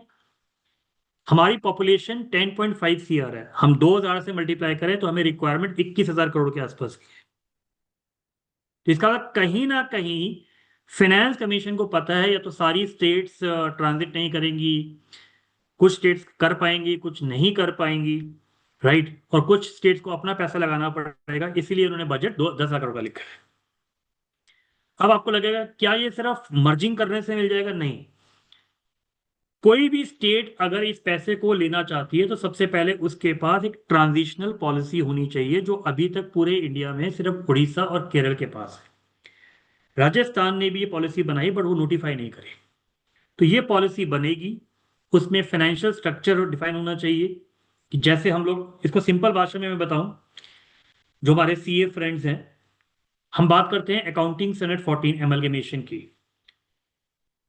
तो अगर दो ए और बी मिल जाएं और ए भी बन जाए, ए और बी मिलके ए भी बन जाए, तो ऐसे ही ग्राम पंचायत मिलके नया यूएलबी बन जाए, जिसको हम मर्जर कहते हैं, ठीक है, या बी ने ए को एब्जॉर्ब कर लिया, जिसको हम एब्जॉर्प्शन कहते हैं, तो ये वो चीज है। तो ये सारे स्ट्रक्चर आपके पास होने चाहिए कि एसेट्स कैसे ट्रांसफर होंगे, लायबिलिटीज कैसे ट्रांसफर होगा, उनका रेवेन्यू पावर क्या आएगा। तो ये ट्रांजिशनल पॉलिसी में सारी चीजें होनी चाहिए। जब आप ये सारी चीजें कर लेंगे then you will be eligible for 2,000 रुपये पर कैपिटल, जो मिनिस्ट्री से आपको मिलेगा, महुआ से आपको अप्लाई करना पड़ेगा। तो लॉजिकली आपको उसके लिए कंसल्टेंट तो चाहिए ही चाहिए, कंसल्टेंट विल बी देयर। तो ये सारे प्रोविजन है इसके अंदर। आई होप पंकज यहाँ तक सबके लिए कंफर्टेबल है। Yeah, sir. Doing so. तो 16 फाइनेंस कमीशन का जो मैंने आपसे चर्चा करी, एक बेसिक मैंने कैलकुलेशन भी करी है। टोटल स्टेट्स यूटी मिला के जो मैं आपको बता रहा था 5.43, मैंने 5.46 शायद बोला था, राइट।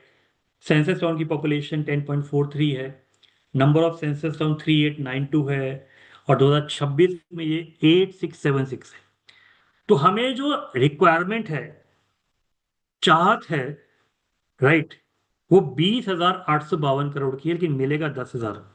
तो कहीं ना कहीं 10,852 करोड़ का शॉर्टफॉल है, तो 52% का शॉर्टफॉल है, जो अगर अगर कल सारे लोग लेने को आ गए, सारी स्टेट्स यूटी लेने को आ गई, तो ये पैसा कम पड़ जाएगा। या तो कम स्टेट्स आए, या कहीं ना कहीं जो गैप है वो स्टेट को खुद मीट करना होगा। Next comes 2.3 which is a special infrastructure component. तो जैसे मैंने बात करी स्पेशल इंफ्रास्ट्रक्चर कंपोनेंट, ये पहली बार आया है, जो मैंने आपको आर्टिकल 281 कहा था कि अगर कोई भी फाइनेंस कमीशन कोई स्पेशल ग्रांट देना चाहे, जैसे अर्बनाइजेशन प्रीमियम की जैसे ये, तो ये आर्टिकल 281 के तहत मिलती है। तो क्या ये सबको मिलेगी? बहुत मोटा अमाउंट है। अब देखिए 56,100 करोड़ का अमाउंट है ये, विच इज अ ह्यूज अमाउंट, लेकिन ये सबको नहीं मिलेगा, राइट? ये सिर्फ किसको मिल रहा है? सबसे पहले पर्पस डिफाइन है वेस्ट वाटर मैनेजमेंट के लिए, जिनकी पॉपुलेशन 10 लाख से 40 लाख के बीच में है। इसका मतलब याद करिए मेरी पहली वाली स्लाइड, अगर आपको याद आ रही है, तो मैंने आपको बताया था कि 10 लाख से ऊपर जो शहर है हमारे पास, वो 100 से भी कम है। तो कहीं ना कहीं ये जो ग्रांट है, ये वो टॉप 100 शहरों को मिलेगा। तो अभी भी अगर मैं 5100 शहरों की बात करूं, तो 5,000 शहर इस ग्रांट से वंचित रह जाएंगे। They will not be able to do it and achieve this amount. तो कहीं ना कहीं उनको स्टेट फंड्स पे डिपेंड होना पड़ेगा। अब इसमें 22 ऐसे शहर हैं, और ये लिस्ट डिफाइंड है। इसका मतलब ये सिर्फ 14 स्टेट्स को मिलेगा। 14 स्टेट्स में सिर्फ 22 शहरों को मिलेगा। उनके नाम क्लियरली गिवन है। जैसे गुजरात में मुझे याद है राजकोट है, शायद वडोदरा है, ठीक है। तो इस तरीके से ये पैसा दिया जाएगा। तो पॉपुलेशन के बेसिस पे है, तो आपको उसके बेसिस पे प्लान करना है कि भाई मेरे शहरों में वेस्ट वाटर की ये रिक्वायरमेंट है, मैं ये प्लानिंग करूंगा। तो मुझे एक बजट बनाना है, एक कैपेक्स बनाना पड़ेगा, एक डीपीआर बनाना पड़ेगा, उसके बेसिस पे मुझे ये पैसा मिलेगा। Next which is very very important is disaster management. और जब डिजास्टर की बात होती है, तो जनरली हम लोग सिर्फ दो चीजों की बात करते हैं, फ्लड या अर्थक्वेक। नहीं, मैं अगर प्रैक्टिकल की, क्योंकि हमारे चेयरमैन साहब, वाइस चेयरमैन साहब ने कहा कि प्रैक्टिकल की अगर हम बात करें, तो 2023 में असम में मैंने एक प्रोजेक्ट किया था जो डिजास्टर मैनेजमेंट पे ही था। क्योंकि कभी आप गूगल सर्च करिएगा, असम में जुलाई और जून और अगस्त, ये 3 महीने ऐसे होते हैं जिसमें मैक्सिमम फ्लड आता है। तो फ्लड को रोकने के लिए दो तरीके के कॉन्सेप्ट होते हैं डिजास्टर में। एक होता है पोस्ट डिजास्टर, कि अर्थक्वेक आ गया, फ्लड आ गया, उसके बाद रोकने के लिए, ठीक है, आपको क्या खर्चा करना है, उसको बोलते हैं, ठीक है, SDRF, स्टेट डिजास्टर, ठीक है, रेजिस्टेंस फंड, जो है जो होने के बाद होता है। एक होता है मिटिगेशन। मिटिगेशन मीन पहले जो रोकना है, आप पहले जो रोकना है, तो वो पहले आपको जो रोकना है, राइट, पहले से जो प्लानिंग करनी है, तो ये दो कंपोनेंट इसमें कवर्ड है। इसमें अगर आप नॉर्थ ईस्टर्न स्टेट, जिनको हम सेवन सिस्टर बोलते हैं, असम उसके अंदर है, मिजोरम है, मणिपुर है, नागालैंड है, अरुणाचल है, ठीक है, त्रिपुरा आ जाता है, फिर हिमालय स्टेट्स है जिसमें हिमाचल है, उत्तराखंड है, तो उसमें रेशो 90 और 10 का होता है। इसका मतलब 90 रुपए, 100 रुपए में से 90 रुपए सेंटर देगा, 10 रुपए स्टेट को खुद लगाना है। लेकिन बाकी जगह जो ये कंपोनेंट है वो 75-25 का है। तो सेंटर का इसमें जो शेयर है वो 1.55 लाख करोड़ के आसपास का है। अब बजट के साथ साथ फाइनेंस कमीशन ने इसमें क्या एक्स्ट्रा करा? भाई गर्मी से भी तो मौतें होती हैं, लाइटिंग, बारिश में बिजली गिर गई, तो हीट वेव और लाइटनिंग का भी इस बार 15% वेटेज रखा गया है, जो अभी तक नहीं था, जो अभी तक नहीं था। तो हमारे नेशनल हजार्ड्स की लिस्ट बढ़ा दी गई है। तो ये एक बड़ा अच्छा बड़ी बड़ी अच्छी अपॉर्चुनिटी है। अगर हम किसी की बात करें तो बड़ी अच्छी अपॉर्चुनिटी हमारे पास है उसके अंदर, बड़ी अच्छी अपॉर्चुनिटी के अंदर कि अगर किसी में हीट और वेव का कुछ स्टेट्स में जैसे राजस्थान में है, तो वहाँ पर ये बजट के हम कंसल्टिंग का बात कर सकते हैं कि पैसा कहाँ खर्च हो रहा है, यूटिलाइजेशन सर्टिफिकेट्स कैसे मिल सकते हैं, कितनी रिक्वायरमेंट है, किस तरीके से। सबसे मेजर जो एरिया कवर हुआ यहाँ पर, जो हम 2.5 की बात करते हैं, वो है state public sector enterprise reforms. अब ये क्या है? गवर्नमेंट कंपनियां होती हैं। गवर्नमेंट कंपनियां सेंटर की भी होती हैं, जैसे आईओसीएल है, बीपीसीएल है, ओएनजीसी है। स्टेट की भी होती है, जैसे झारखंड में एचईसी है, वेस्ट बंगाल में चले जाइए, वेस्ट बंगाल में इन्फ्यूजन इंडिया लिमिटेड है। तो हर स्टेट की अपनी पब्लिक सेक्टर एंटरप्राइज होती है। और सबसे ज्यादा अगर आप ध्यान से देखें, इनके रिफॉर्म्स इसलिए इंपॉर्टेंट हैं, हर स्टेट को जो पैसा मिलता है ना, स्टेट के पैसे को बोलते हैं ओन सोर्स रेवेन्यू। कभी भी देखिएगा, स्टेट को जो मेजर पैसा मिलता है वो जीएसटी से मिलता है, एसजीएसटी। जैसे वेस्ट बंगाल का अभी एक प्रोजेक्ट मैं कर रहा हूं, तो उसमें 65% of the money of state revenue come from SGST. 20% excise से आता है, जिसकी आप बात करते हैं एल्कोहल का। बाकी पैसा आता है व्हीकल टैक्स, आप गाड़ी खरीदते हैं तो टैक्स पे करते हैं। इलेक्ट्रिसिटी ड्यूटी का टैक्स आता है, कभी आप देखिएगा जब बिजली का बिल आता है तो उसमें इलेक्ट्रिसिटी ड्यूटी लगी होती है। फिर स्टैंप और रजिस्ट्रेशन, आपने प्रॉपर्टी खरीदी, घर खरीदा, आप स्टैंप ड्यूटी पे करते हैं, वहां से रेवेन्यू आता है। तो इन सब रेवेन्यू को बोलते हैं own tax revenues, own tax revenues. दूसरा कंपोनेंट होता है own non tax revenue. Pankaj कुछ है, कुछ point? Own non tax revenue, तो ओन नॉन टैक्स रेवेन्यू में एक मेजर कंपोनेंट होता है डिविडेंड। आप केरल में जाइए, केरल में आपको हैरानी होगी, 77% of own non tax revenue comes from the lottery income. क्योंकि वहां लॉटरी गैम्बल नहीं है, वहां बोला जाता है भैया 100 रुपए की आप लॉटरी खरीद रहे हो तो ये पैसा कहीं ना कहीं मेडिकल सोशल वेलफेयर में खर्च होगा। मैं आपको इसलिए बता रहा हूं, आपको आइडिया होना चाहिए तो ये रिफॉर्म्स क्यों आए। तो स्टेट का डिविडेंड, डिविडेंड का पैसा जो आता है, जब ये state public sector enterprise dividend declare करती हैं, तो डिविडेंड डिक्लेयर स्टेट की बहुत मेजर इनकम होती है। अब आपको भी पता है डिविडेंड हम प्रॉफिट से देते हैं, और अगर कोई मैंडेटरी कंडीशन ना हो तो शायद, जैसे डिविडेंड पे आउट रेशो या नेटवर्थ की कंडीशन ना हो, तो शायद बहुत सारे पीएसयू डिविडेंड डिक्लेयर नहीं करेंगे।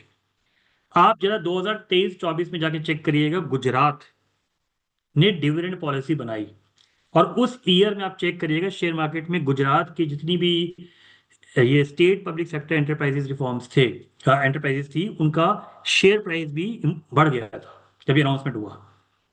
तो इस बार की फाइनेंस कमीशन में ये पहले कभी नहीं आया, पहली बार फाइनेंस कमीशन ने पीएससी रिफॉर्म्स के बारे में भी चर्चा करी। कुछ स्टेट्स की मैंने यहां पर लिस्ट ली है।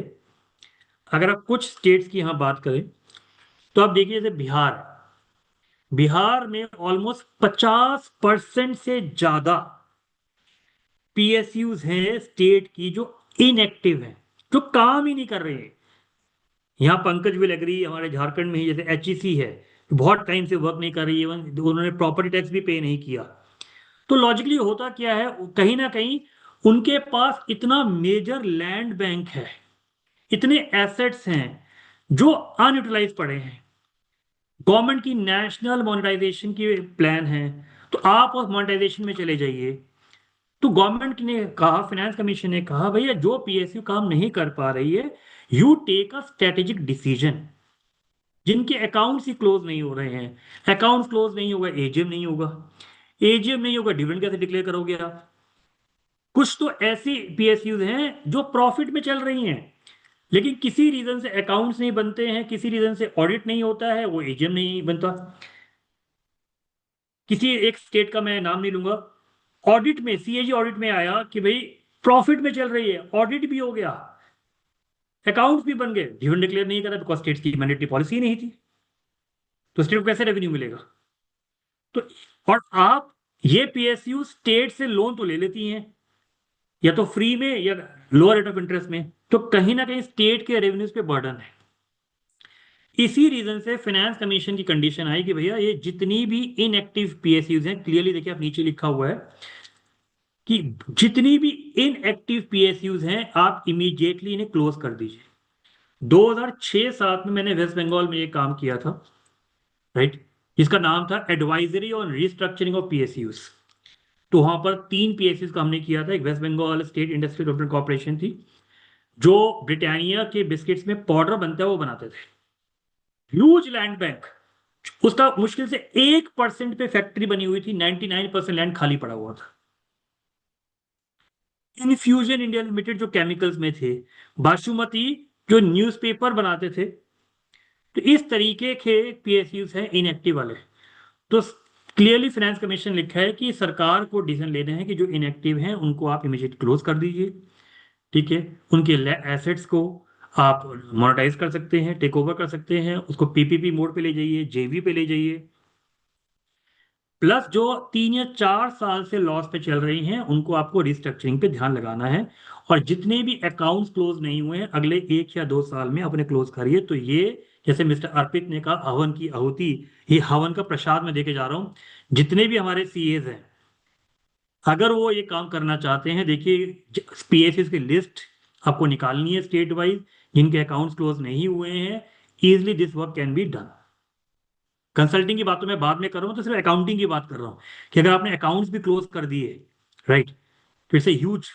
क्योंकि अगर आप फाइनेंस कमीशन की रिपोर्ट पढ़ेंगे उसमें क्लियरली ये भी दिया हुआ है किस किस स्टेट्स के अकाउंट्स कितने टाइम से पेंडिंग हैं।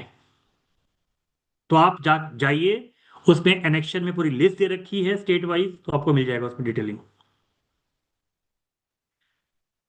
सो this I have try to cover large portion of finance commission में। यहाँ 4-5 मिनट के मेरे गले को भी ब्रेक मिल जाएगा।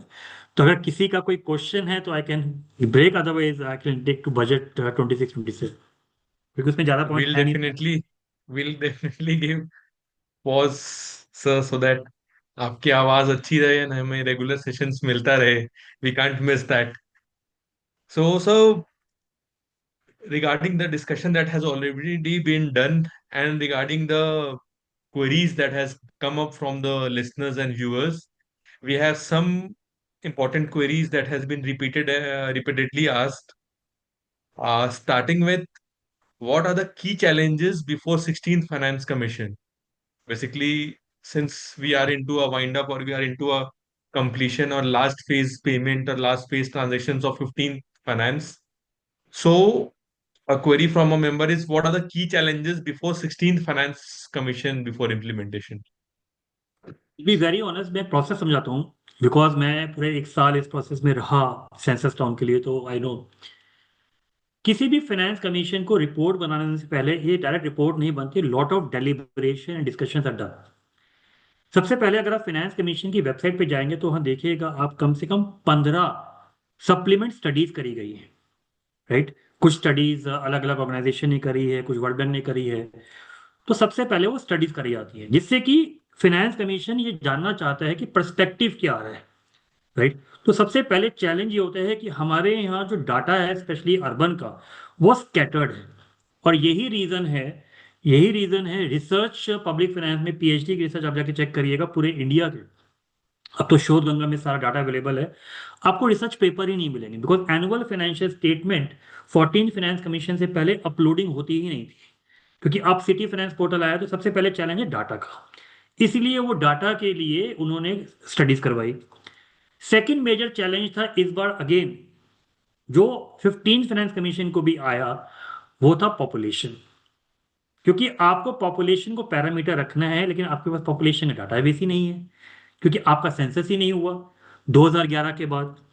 इसी रीजन से कहीं ना कहीं जो इन्होंने ग्रांट दिया और जो आपको रिक्वायरमेंट है उसमें 100% कुछ ना कुछ गैप होगा, जो मैंने आपको ऑर्गेनाइजेशन प्रीमियम में तो दिखाई दिया कि गैप है, क्योंकि डाटा नहीं है। और लॉजिकली फाइनेंस कमीशन एक नोटिफाइड बॉडी है, राइट, इसीलिए वो कोई भी चीज एस्टिमेशन बेसिस पे नहीं कर सकती है, राइट। उनको भी पता है कि 2026 में रिक्वायरमेंट बढ़ गई होगी, but they can't give it.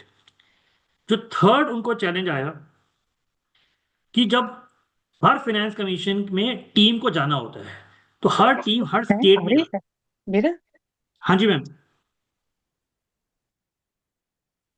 Her team को फाइनेंस कमीशन की टीम हर स्टेट में जाती है कि सुनने के लिए कि स्टेट की क्या एक्सपेक्टेशन है।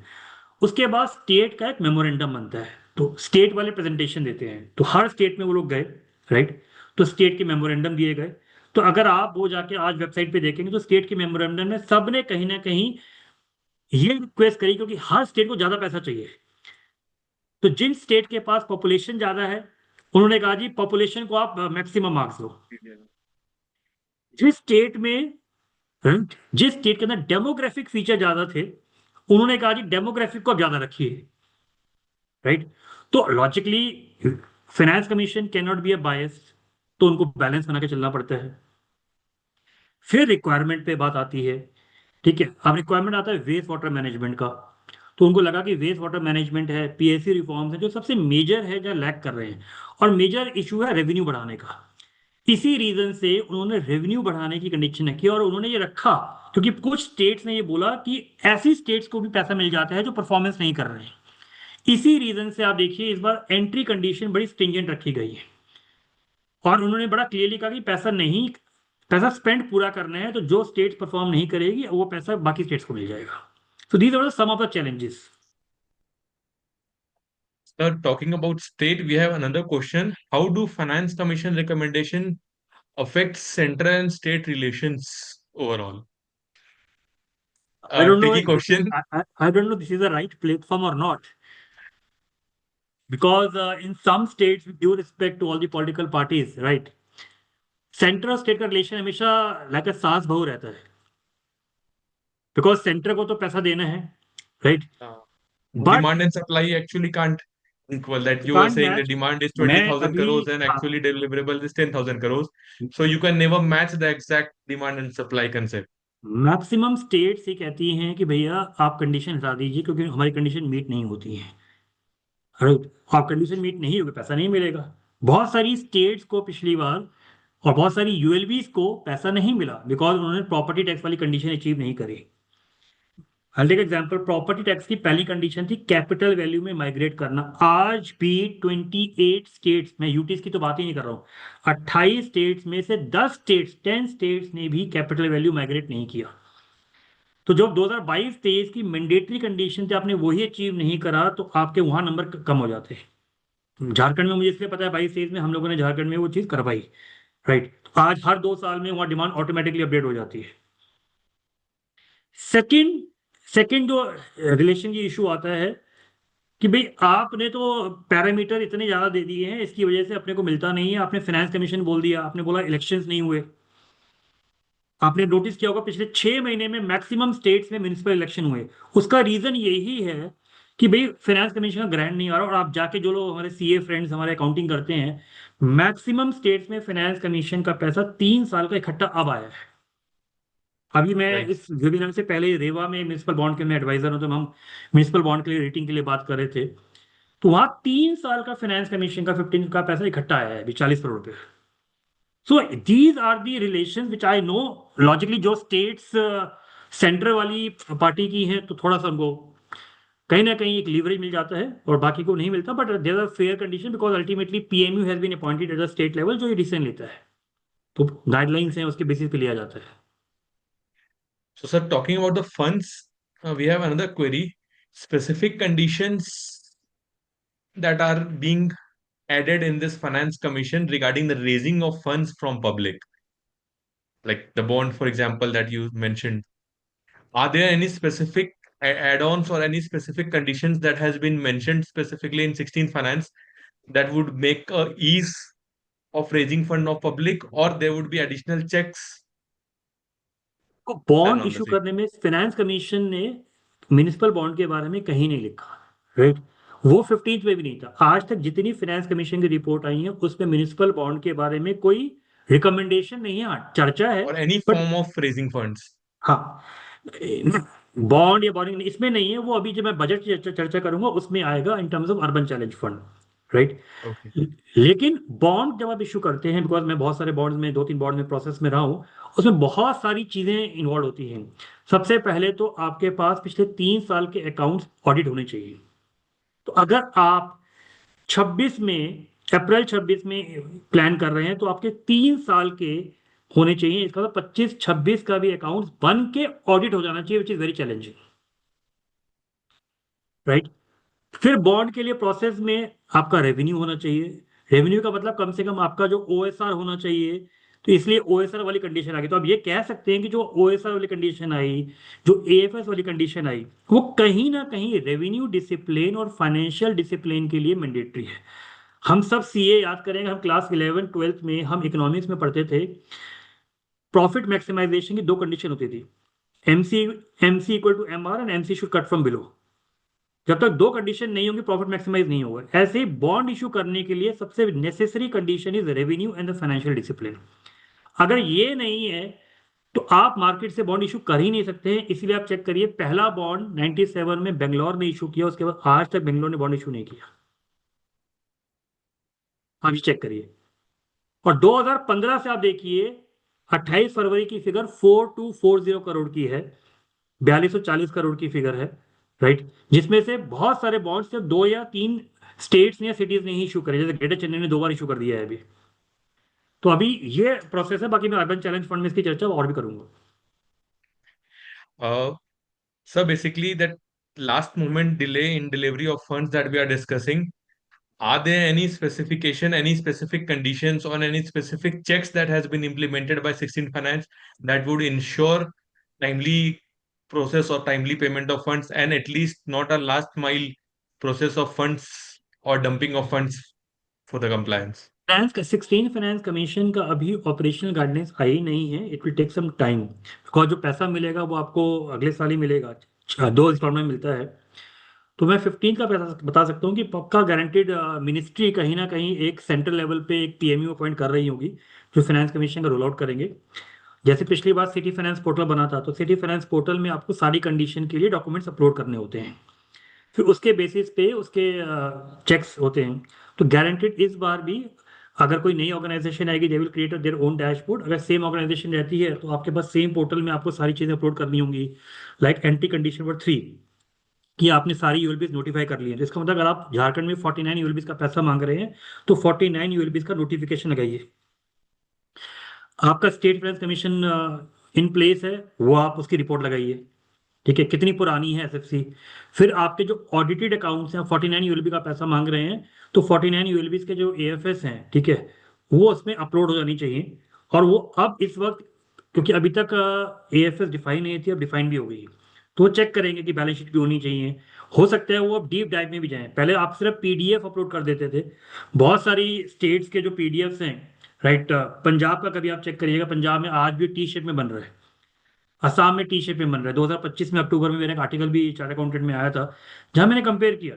आप अगर इसमें यूपी में एक शहर का मैं एग्जांपल लूंगा, नाम नहीं ले रहा हूँ, उसमें आप चेक करिएगा, उसमें 160 कोड के अंदर ऊपर रेवेन्यू ग्रांट तो आ जाता है, 260 के नीचे उसमें ग्रांट आता ही नहीं, जीरो है। वो रेवेन्यू ग्रांट की एंट्री ही नहीं मारते हैं। तो दीज आर द चैलेंजेस जो आगे आगे आने टाइम पे सर्वेलेंस में चीजें चेक्स होंगी। तो चेक्स एंड बैलेंसेस आने चाहिए। So basically, sir, again there was a line pipeline query in the same only. Key for the compliances, documents are being uploaded, papers are being submitted, but the ground level quality of data, especially municipalities and panchayat, are weak. So how would budgeting and finance commission be able to reach to their vision and mission with this data driven process? Be very honest, it's a start. ठीक है, मैं ये नहीं कह रहा ये and है। Data quality अभी भी बहुत पुअर है, राइट। और यही रीजन है, हमारी सीए इंस्टीट्यूट ने बहुत अच्छा एक इनिशिएटिव लिया, राइट। पिछले 2 सालों से ऑलरेडी हम लोग फाइनेंशियल रिपोर्टिंग के अवार्ड दे रहे हैं, राइट।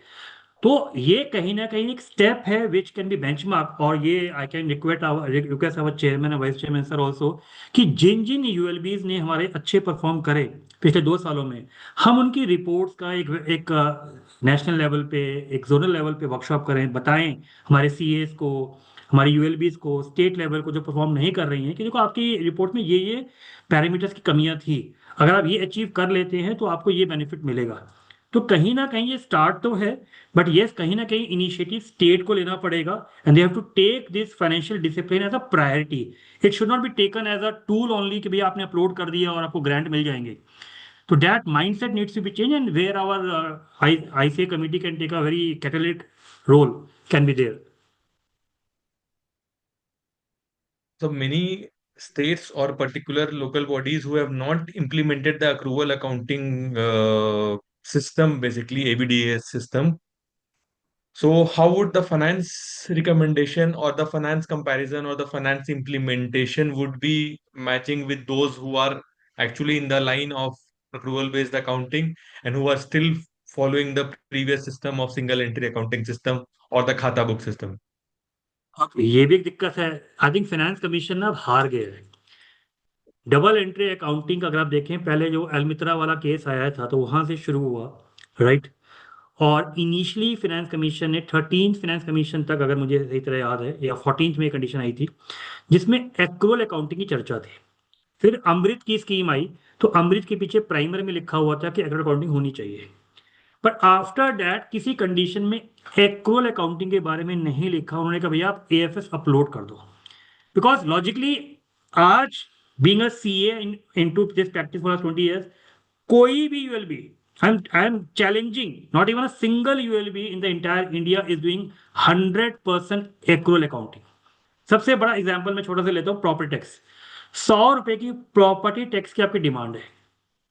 आपकी डिमांड की एंट्री बन जानी चाहिए अप्रैल में, बहुत कम लोग पास करते हैं. फिर डिमांड के अगेंस्ट आपको मान लीजिए 10% रिबेट दिया, पहले क्वार्टर में रिबेट होती है, तो 90 रुपए कलेक्शन मिला. किसी ने 90 की बजाय 95 दिए क्योंकि फाइन्स भी था, तो लॉजिकली आपको उसकी एंट्री भी बनानी चाहिए. फाइन्स वो टैक्स रेवेन्यू में काउंट कर लेते हैं, बट फाइन्स अगर आप नैम में जाएंगे वो अलग काउंट होता है. तो अगर आप एक्चुअल एक्रुअल अकाउंटिंग की बात करें, बहुत कम लोग पास कर रहे हैं. तो शायद यही रीजन है, किसी भी फाइनेंस कमीशन ने रियलाइज किया कि अगर हमने ये कंडीशन रख दी और स्ट्रिंजेंट रख दी तो शायद स्टेट्स को पैसे नहीं मिलने वाले. इसी रीजन से I think they have gone beyond the accounting part and the integrities. They said भैया आप AFS बना लो कम से कम, राइट. और अकाउंटिंग वाला जो एक्रुअल वाला पार्ट है वो स्टेट को या ULB को खुद चेक कर लीजिए. उनके CAs हैं. I think the owners has been given to the CAs कि भैया आप खुद मैनेज करिए उसको इन अ वे. शायद ये रीजन है.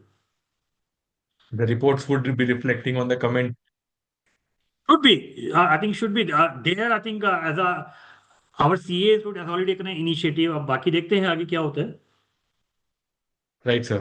Basically, what we are practically seeing that now CAG is also working on the review of the Surely. system. So they are आने वाला CAG, अगर मैं CAG का एक प्रोजेक्ट में आई नो आ गया है, sir. They ठीक है. are working for 23-24 and 22-23 and 23-24 financials. And moving forward, they are saying they would be going for every financial year. And the first thing that they demand is the audit report submitted by the chartered accountant for that particular year. That becomes the base for their working to start with. तो जितने CAs ने करा हुआ है ना, तो it will be a issue for them in future.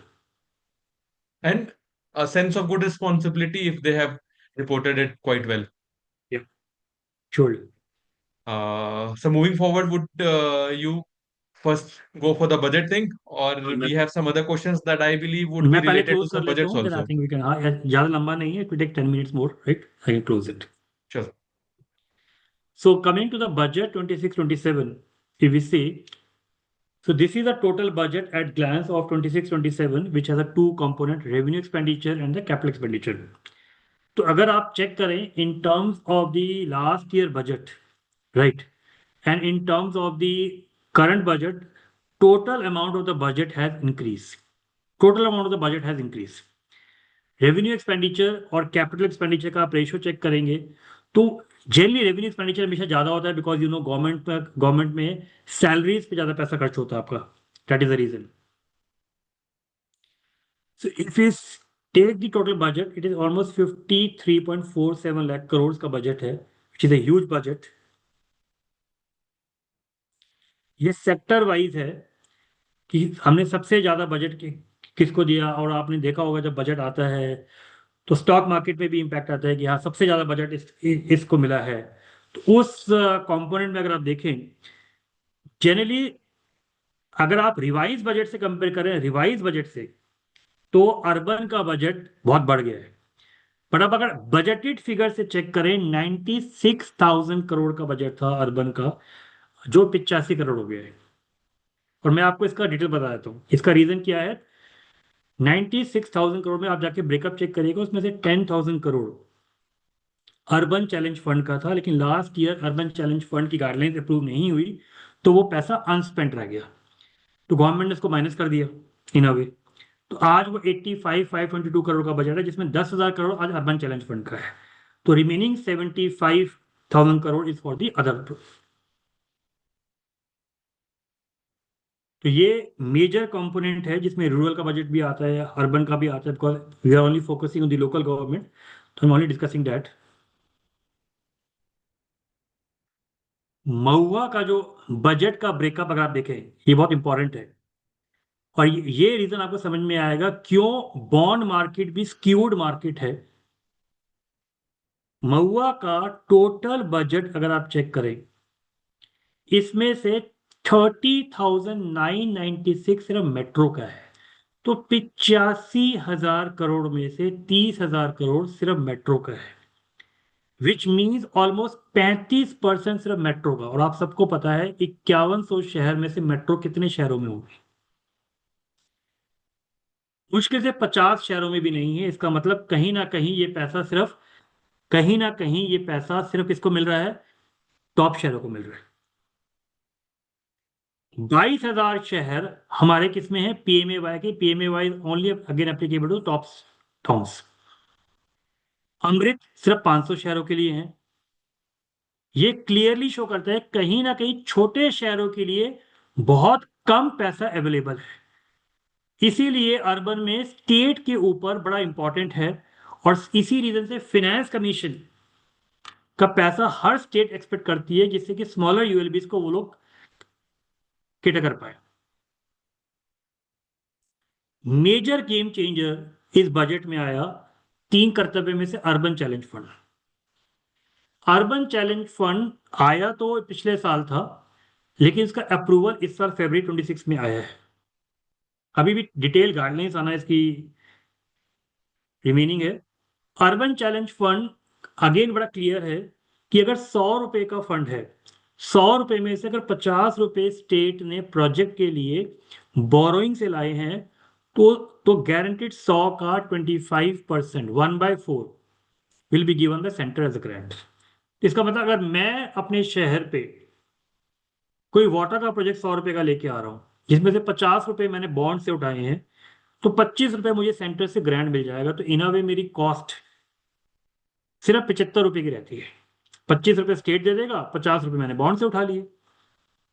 तो urban challenge fund का ये फायदा। तो अर्बन चैलेंज फंड का बेसिक पर्पज है कि कहीं ना कहीं सिटीज को सक्षम करा जाए, सस्टेनेबल बनाया जाए, जिससे कि सिटी कहीं ना कहीं जब बॉन्ड इशू करेगी, बोरो करेगी, जैसे हम लोग सिबिल स्कोर की बात करते हैं, तो एक क्रेडिट रेटिंग बढ़ेगी, इन्वेस्टेबल रेटिंग बढ़ेगा, city will be able to achieve more funds. तो आप देखिए 50% पैसा बॉन्ड या लोन से आ रहा है और 25% सेंटर से है। तो आपका प्रोजेक्ट इन तीनों में से किसी का होना चाहिए। या तो city as a growth hub, जैसे आपने कोई इकोनॉमिक कॉरिडोर बना दिया, कोई रेलवे लाइन बना दी, कोई नया एयरपोर्ट क्रिएट कर दिया आपने सिटीज के लिए। जैसे हम मिजोरम में एक टिंजौल नई सिटी बना रहे हैं, तो उसमें एक इंस्टीट्यूशन स्ट्रक्चर बनेगा, जैसे आईआईटीज बन गई। आपने कोई रीडेवलपमेंट किया कि आपके पास कोई प्रोजेक्ट था, जैसे मान लीजिए दिल्ली में हुमायूं का टॉम्ब है, तो आपने उसी को ही रीडेवलप कर दिया हेरिटेज प्रोजेक्ट में। कुछ वाटर के, सोलर के प्रोजेक्ट्स लगाइए आपने, सॉलिड वेस्ट मैनेजमेंट का लगाया प्रोसेसिंग के लिए, करने के लिए, बायोडाइवर्सिटी पार्क बना दिया। तो इस तरीके के अगर आपके प्रोजेक्ट्स हैं और उसका पैसा अगर आप लेके आ रहे हैं through urban challenge fund, through bonds, तो you will be eligible for 25% grant of the centre. जैसे मैंने एग्जांपल लिया, सिटी जैसा ग्रोथ हब हो गया आपके पास, क्रिएटिव रीडेवलपमेंट हो गया, या वाटर और सैनिटेशन का हो गया। तो these are the major major decision जो अर्बन चैलेंज फंड में है। अब अर्बन चैलेंज फंड किसके लिए एप्लीकेबल है? अगेन सॉरी टू से, इसे मैंने पहली स्लाइड में ही बोला था, ये दिक्कत है। अर्बन चैलेंज फंड एप्लीकेबल होगा सिर्फ उन्हीं शहरों को जिनकी पॉपुलेशन 10 लाख से ऊपर है, 1 मिलियन से कम है, जो याद करिए 100 से भी कम थी। या किसी स्टेट की कैपिटल होनी चाहिए। जैसे मान लीजिए मिजोरम की कैपिटल आइजवाल है, तो लॉजिकली अर्बन चैलेंज फंड मिल जाएगा टीयर 2 में, उनको मिलेगा। पॉपुलेशन 1 लाख से ऊपर भी है, 10 लाख से कम है, लेकिन स्टेट की कैपिटल तो मिल जाएगा आपको। आप ना पहले में आ रहे हैं ना स्टेट की कैपिटल है। जैसे मिजोरम में हम बात करें तिंजौर, अब वहां पर ना आप मेट्रो है ना आप स्टेट कैपिटल है, तो आप स्मॉलर यूएलबीज में आ गए, तो नॉर्थ ईस्ट स्टेट्स में आ गए, तो वहां पर आपको अर्बन चैलेंज फंड के अंदर ग्रांट नहीं मिलेगा, गारंटी मिलेगी। वो क्या चीज है? तो ये 3 तरह के पैरामीटर्स हो गए। तो आप देखिए ये इंडिया में मैंने इसका एक स्पेशल डायग्राम बना दिया कि कहाँ कहाँ कैसे कैसे चीजें कवर्ड है। ज्योग्राफिक इम्पैक्ट ये इंपॉर्टेंट है आपको समझने के लिए कि अर्बन चैलेंज फंड के लिए छोटी यूएलबीज के लिए जिनको 25% का ग्रांट नहीं मिल रहा, छोटे शहर, उनको मार्केट से बोरोइंग लेना भी मुश्किल है, हुडको से या किसी से अगर लोन लेना है तो टफ है। टफ इसलिए क्योंकि उनकी रेटिंग अच्छी नहीं आती। तो वहां पर सेंटर अर्बन चैलेंज फंड के तहत उनको गारंटी दे देगा। मान लीजिए किसी ने 100 करोड़ का लोन इशू किया, तो सरकार कहती है जी हम आपका 70%, 70 करोड़ या 7 करोड़ विच लोअर की गारंटी दे देते हैं। अगर आप सेकेंड टाइम इशू करेंगे तो 50%। तो ये बेनिफिट है, जब स्टेट किसी चीज की गारंटी देता है तो मार्केट में इन्वेस्टर पैसा इन्वेस्ट करने के लिए रेडी हो जाते हैं। तो कहीं ना कहीं ये स्कीम इसलिए लाई गई कि भाई स्टेट छोटे शहरों को भी बोरोइंग के लिए, प्रोजेक्ट्स के लिए पैसा मिले, क्योंकि अभी तक छोटे शहरों के बारे में किसी ने सोचा नहीं था। इसका जो कॉर्पस है वो 5,000 करोड़ का है। तो वही फर्स्ट फर्स्ट मोर वाली एडवांटेज वाली बात है, जो पहले आएगा वो पहले ले जाएगा। तो 25-26 में ये डिसाइड हुआ था, इस ईयर में ये गाइडलाइंस आई हैं, तो ये अगले साल तक इंप्लीमेंट होगा। क्योंकि ये डिले हो गया है इसलिए इसको एक्सटेंड भी कर दिया गया है 33-34 तक, अर्बन चैलेंज फंड को। लास्ट बजट में जो मेजर आया पब्लिक फाइनेंस के लिए, which was a large project, Amrut 2.0 में 520 करोड़ का म्युनिसिपल बॉन्ड का कॉर्पस है, जिसमें हर 100 करोड़ पे 13 करोड़ का इंसेंटिव मिलता है। तो 200 करोड़ पे 26 करोड़ तक आप ले सकते हैं। और अगर आपका दूसरा बॉन्ड है, ग्रीन बॉन्ड है, तो 200 करोड़ पे आपको 20 करोड़ मिल जाएगा। और मई 2025 में मिनिस्ट्री की एक लेटर आई थी कि अगर आपने सोलर का प्रोजेक्ट के लिए बॉन्ड इशू किया है, जिसको येलो बॉन्ड कहते हैं, तो आपको 5 करोड़ पे एक्स्ट्रा मिल सकता है। इसका मतलब कल अगर गुजरात का कोई शहर अगर सोलर का प्रोजेक्ट लॉन्च करता है और वो पैसा उठाता है मार्केट से बॉन्ड के थ्रू, तो उसको, और वो बॉन्ड है मान लीजिए 100 करोड़ का, तो उसको 13 करोड़ तो इंसेंटिव मिलेगा ही मिलेगा, साथ में 5 करोड़ मिलेगा, तो 18 करोड़। तो आप इसको इन टर्म्स ऑफ सीए की भाषा में समझिए, अगर 8% का इंटरेस्ट है, 18 करोड़ का मतलब 1.8%, तो कहीं ना कहीं आपको 6.2% का डेब्ट सर्विसिंग बेटर है, लिवरेजिंग बेटर है, which is a very fair rate of interest. तो इसी को एक्सटेंड करने के लिए, क्योंकि इसमें 200 करोड़ की कैप थी, तो बहुत स्टेट्स ने कंप्लेन करी, बड़े बड़े स्टेट्स ने कंप्लेन करी कि लार्ज प्रोजेक्ट्स के बारे में आपने कुछ नहीं किया। तो बजट में लार्ज प्रोजेक्ट जिसका 1,000 करोड़ का टारगेट है, तो अगर 1,000 करोड़ तक का आपका प्रोजेक्ट है और आप बॉन्ड इशू कर रहे हैं, तो आपको 100 करोड़ का, जैसे 10% तक का इंसेंटिव मिल सकता है। तो जो 520 वाला है वो तो चलता रहेगा। बड़े प्रोजेक्ट के लिए भी पहली बार यह आया है, अभी तक किसी ने शुरू नहीं किया है, बट स्लोली एंड ग्रेजुअली बड़े बड़े स्टेट, बड़े बड़े प्रोजेक्ट्स के लिए इसको इशू करेंगे। It's a game changer market. Thank you everyone for giving the opportunity. Any question please feel free.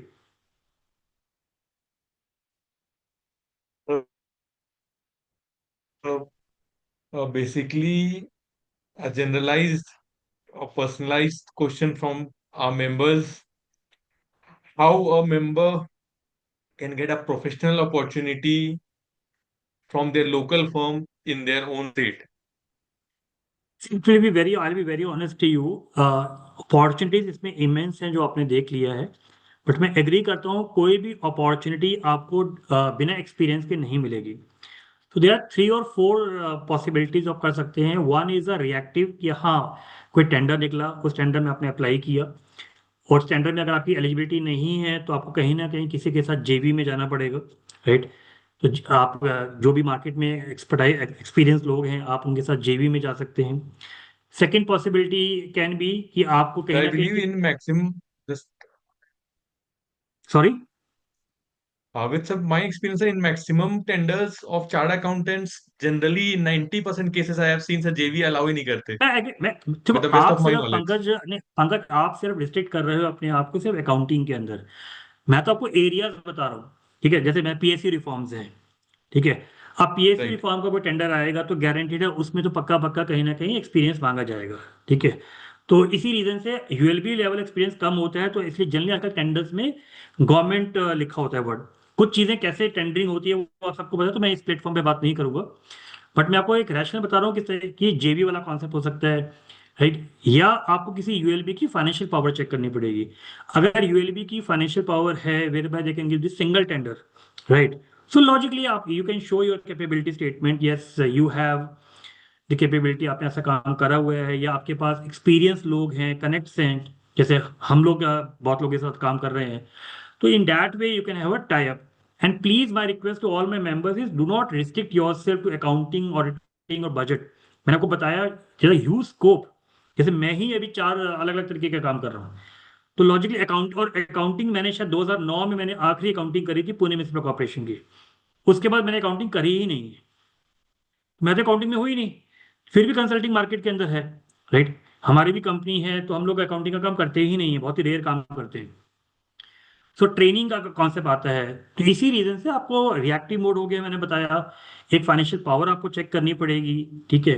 तो ये कुछ चीजें हैं और धीरे धीरे आपको अपने क्रेडेंशियल बनाने होंगे, राइट. और क्रेडेंशियल बनाने के बाद फिर एक बार आप कर सकते हैं, but it's a slow and study process. जैसे अभी हमारे चेयरमैन सर और वाइस चेयरमैन सर ने कहा कि सबसे ज्यादा पैसे गवर्नमेंट के अंदर है. मैं आपको एक छोटा एग्जांपल लेता हूँ. मुझे याद है 2008-9 में मैं अर्नस्ट एंड यंग में था. That was my last job. उस समय ईवाई में ये government practice was a part of audit, IRG का पार्ट था, इंफ्रास्ट्रक्चर रियल एस्टेट गवर्नमेंट. और आज आप चेक करिए ईवाई के बहुत सारे वर्टिकल्स हैं with in the government only जो Government. सिर्फ यही काम कर रहे हैं, राइट. तो आप Right. देखिए 2008, 9 और 26, तो आज आप ऑलमोस्ट 15-16 सालों में देखिए किस लेवल पे प्रैक्टिस हो सकती है अगर फर्म के पास पेशेंस है. आप सोचें आपने कल स्टार्ट किया, कल काम मिल जाएगा? नहीं मिलेगा. यू नीड टू इन्वेस्ट कम से कम 3 या 4 साल with good relation, good experience, तब काम मिलेगा. Definitely, sir. Discussing about the preparations and investment, we have one more doubt regarding the same, similar to the same.